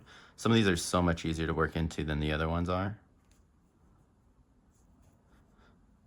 If you need to do that like two-step process that I'm doing on some of these, feel free, you know, come through, oh, it didn't line up. We can just try to lift that leg in there and we'll be good. Surprisingly, when you're working from the back and you can't see what you're doing, you don't always have perfect aim. Okay, so we're at our last one where we're gonna go into the exact same stitch where this one came out of. Nothing's different. Which it's gonna be tougher and tougher. And we still want to come up through that last stitch. There we go. All right, and pull that. All right, now we need to work through the front, but we need to start from the front again, which means that I'm gonna need to bring my yarn to the back. However, this is really important, kind of like when we did the tail for our wing at the beginning. We're gonna make a really long tail for this one, and then we're gonna use that tail to kind of yarn over and do our next little line. And this one needs to be long. So if you're using a 3-weight yarn like I am, you're gonna go ahead and make this a 4-foot long tail. Even maybe go a little bit longer just to make sure, because it's way harder to work slip stitches and like add in more yarn. For every yarn weight that you're going above, you're gonna need to use another foot. I forgot my metric here. So if you're using yarn weight 3 yarn, that's a 4-foot tail, which is 120 centimeters. If you're using a yarn weight 4 yarn, that's going to be a 5-foot tail, which is 150 centimeters. And if you're using a chunky yarn weight 6, that would be a, oh, nope, I just messed up. Yarn weight 4 is 5 feet, or 150 centimeters. And then a yarn weight 5, which would be the chunky, is 6 feet, which would be 180 centimeters. Hopefully I got those numbers right. I'm gonna put it on screen real quick just so that we can all be clear, and my mental math isn't isn't fully on display. All right, so I made that cut with my 4-foot long yarn, and now I'm just gonna go ahead and pull that through. Big old tail. Okay, easy. And now from the front, we're gonna go into that exact same stitch again. So underneath the little V, and poking out through the back. It's gonna get pretty crowded back here, which is okay. And just so you can see what happened here, we pulled that yarn through so it's locked in underneath our last slip stitch. So we can just go ahead and pull this up and it's not gonna come undone because it's locked in on that loop. All right. So now let's get in position to surface stitch all the way down again. So I'm gonna line this up with my tip, come back, and it looks like I want my first one to be right here. Another thing to kind of be mindful of is that stray eyelash. And when we're entering into our wings, we're trying to enter straight up and down. It's really, really going to help to make sure that we don't get any curve in our wing and help keep the alignment, or curve in the webbing of our wing, this thing that we're working on right now, and to keep the wing aligned so it's not all puffy. But again, I mean, it's like kind of what I said in the beginning, how like this is like firmly intermediate because we are mixing a whole bunch of different techniques that aren't really super standard, but it's all really, really doable. I hope that the people that are more on the beginning, starting end of their crochet journey, or even if you've been doing it for a while, but you really haven't branched out to try some more complicated patterns, that this has been a good kind of stepping point for you to both give you confidence in the things that you're able to accomplish, but also show you that the advanced and intermediate stuff is really just techniques, you know, and once you get the techniques down, you can do anything. I think a lot of this too is kind of identifying stitches, you know, we've been pretty hyper aware of that. We've also been keeping account, like right now, of our tension and adjusting it kind of throughout the pattern when we need to, right? Those reverse stitches can tend to be tight, so a lot of the times when I'm doing them, I'm thinking in my head, okay, make sure to keep this looser than your regular tension. On these, because each one of these stitches is a different size, I'm really being mindful when I'm pulling these back to make sure that they're lying flush. Do you see that? Like if let's be honest here. If I look at this from the side, these ones are all pretty good, but you can start seeing how these ones are closer and tighter. Those ones aren't too tight, like they're definitely flush, but they are different tension. So even I'm not perfect, but we're being mindful about the things that we're doing, right? Like I'm not going insanely tight on those. So yes, they are still closer to the surface, but they're not causing the puckering. Kind of a weird tangent to get off of. What I'm saying is you guys are amazing. Keep on doing what you're doing. And the only way is up. All right, so we did our last one, and now it's time to do one into the actual corner, like we did with our last point. And I'm gonna pull through. Awesome, and we'll check that. I think that looks good. And then I'm gonna chain one. I'm gonna turn over, and we're gonna do the same thing where I'm gonna go into each stitch and come up through the fronts. So this first one's gonna be a little bit tricky.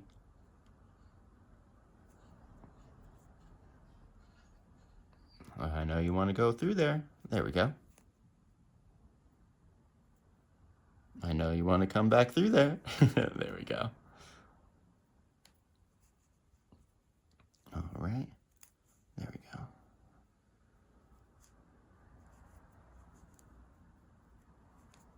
Awesome.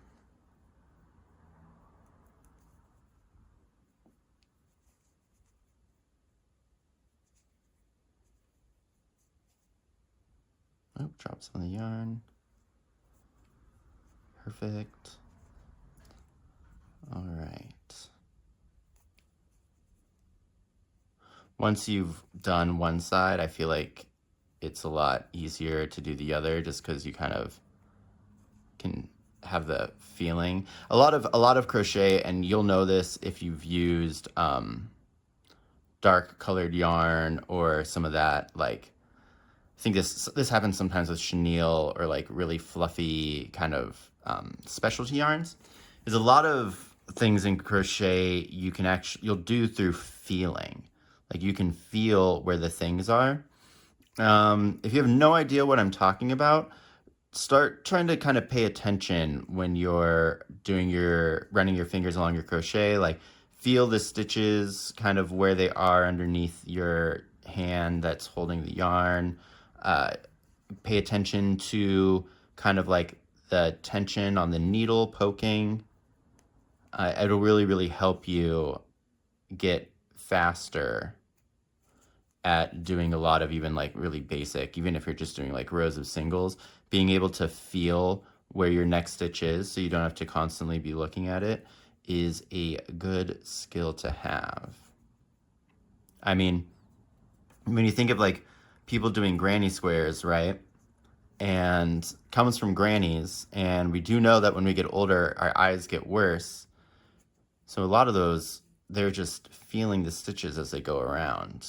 That's why, I don't know if that's why they have those like big holes and they're kind of done as squares, but it kind of makes sense, right? Because you have a huge tactile difference in between each section. So you really kind of know where you are just based on touch. But that's just a theory, a crochet theory. All right, so we're at our last stitch. We're gonna go in like we did before. And I'm gonna just go, I think I missed it because that didn't feel right. So I'm gonna go in there. Yes, okay, so we're good. This one's not going to go through our previous slip stitch because we're already going through that one, right? So we don't need to go through it again. And I'm gonna pull that one through. Ooh, maybe so tight, cool. And then we'll just pull that through the stitch and we can take that tail all the way through. I went pretty heavy on this tail just because I didn't want to run out during the tutorial, and you should do the same. What am I doing? I'm gonna be cutting this anyways. Let's get that knot out. All right, cool. So now we'll cut this tail down to a manageable size for sewing. And our last step of the wings are going to be just to weave these ends in. And it's pretty easy to do so because all we need to do is sandwich them in between these two wings the two sides of our wing. So I'm just gonna go in through the top, pretty close to where we were. And I'm just making sure that my needle is in between both of those wings. Take it to a far point, pull it, give it an extra little bit of a tug, and give it a snip. Perfect, and that'll bury it inside. Now, this final one that's from our final pull through, let's take a look at it real quick. So to make sure that this stays, you gotta look at one thing. Okay, so if I look at this, we have our yarn coming out through that slip stitch loop. Can you guys see that? So we need to make sure that when we're entering in to bury this, that we're going above where that loop is, because that's gonna lock that loop down in place. If we go in front of it, it can unravel it and we would have a very bad time. So I'm just going into my wing, making sure that I'm entering above the top of that loop and going through. Perfect. And I'm gonna do the same and give that a little snip. Cool. And that is how we're gonna do the webbing on the wing. So just copy that for the other side, and then you'll have your two wings to go. Now, this line is a little bit more screwy than my other one, but that's because secretly I blocked this one off camera. So what I mean is, like, if you're doing the steam thing, we can kind of like zhuzh this line to be more straight by like using our fingers to push them over. If you're gonna just be sitting this on the counter and it's not gonna be moving a lot, you should be able to just do this with your hand and it'll stay. But if you plan to be moving it around, then you might want to block it. But even then, with my fingers, I got this to look a lot straighter. But go ahead in with the steam and then do this, and it'll just be solidly locked in place. But yeah, you've got your 2 wings after, you know, you do your right one. And that's going to be it for this week's tutorial. That was not too complicated. A lot of reverse single crochets. Told you that was required viewing. But yeah, what's going on? Oh, like I've said, the full pattern is available on my Etsy. And if you are watching this before the 17th of August, 2025, then the pattern is going to be at a discount on my Etsy for 25% off. If you're paying in USD, that's $375 for the pattern. But I figured that maybe this is something that I should start doing just for the like time for the week of the new pattern, maybe the week after, give you guys a little discount. So yeah, you can own the written pattern for yourself at a little bit of a cheaper price. But yeah, like I said, I don't know, comment, like, subscribe, check out my socials, get that pattern, and get ready for next week, which is going to be the final video for the Ahriman crochet, where we're going to make its body and get these little wings and those legs attached to it. All right, see you next time. Bye. Okay, so both the wing side A are done. Both wing sides A, both wing A's. Both sides of the wing labeled A. Both A wing sides.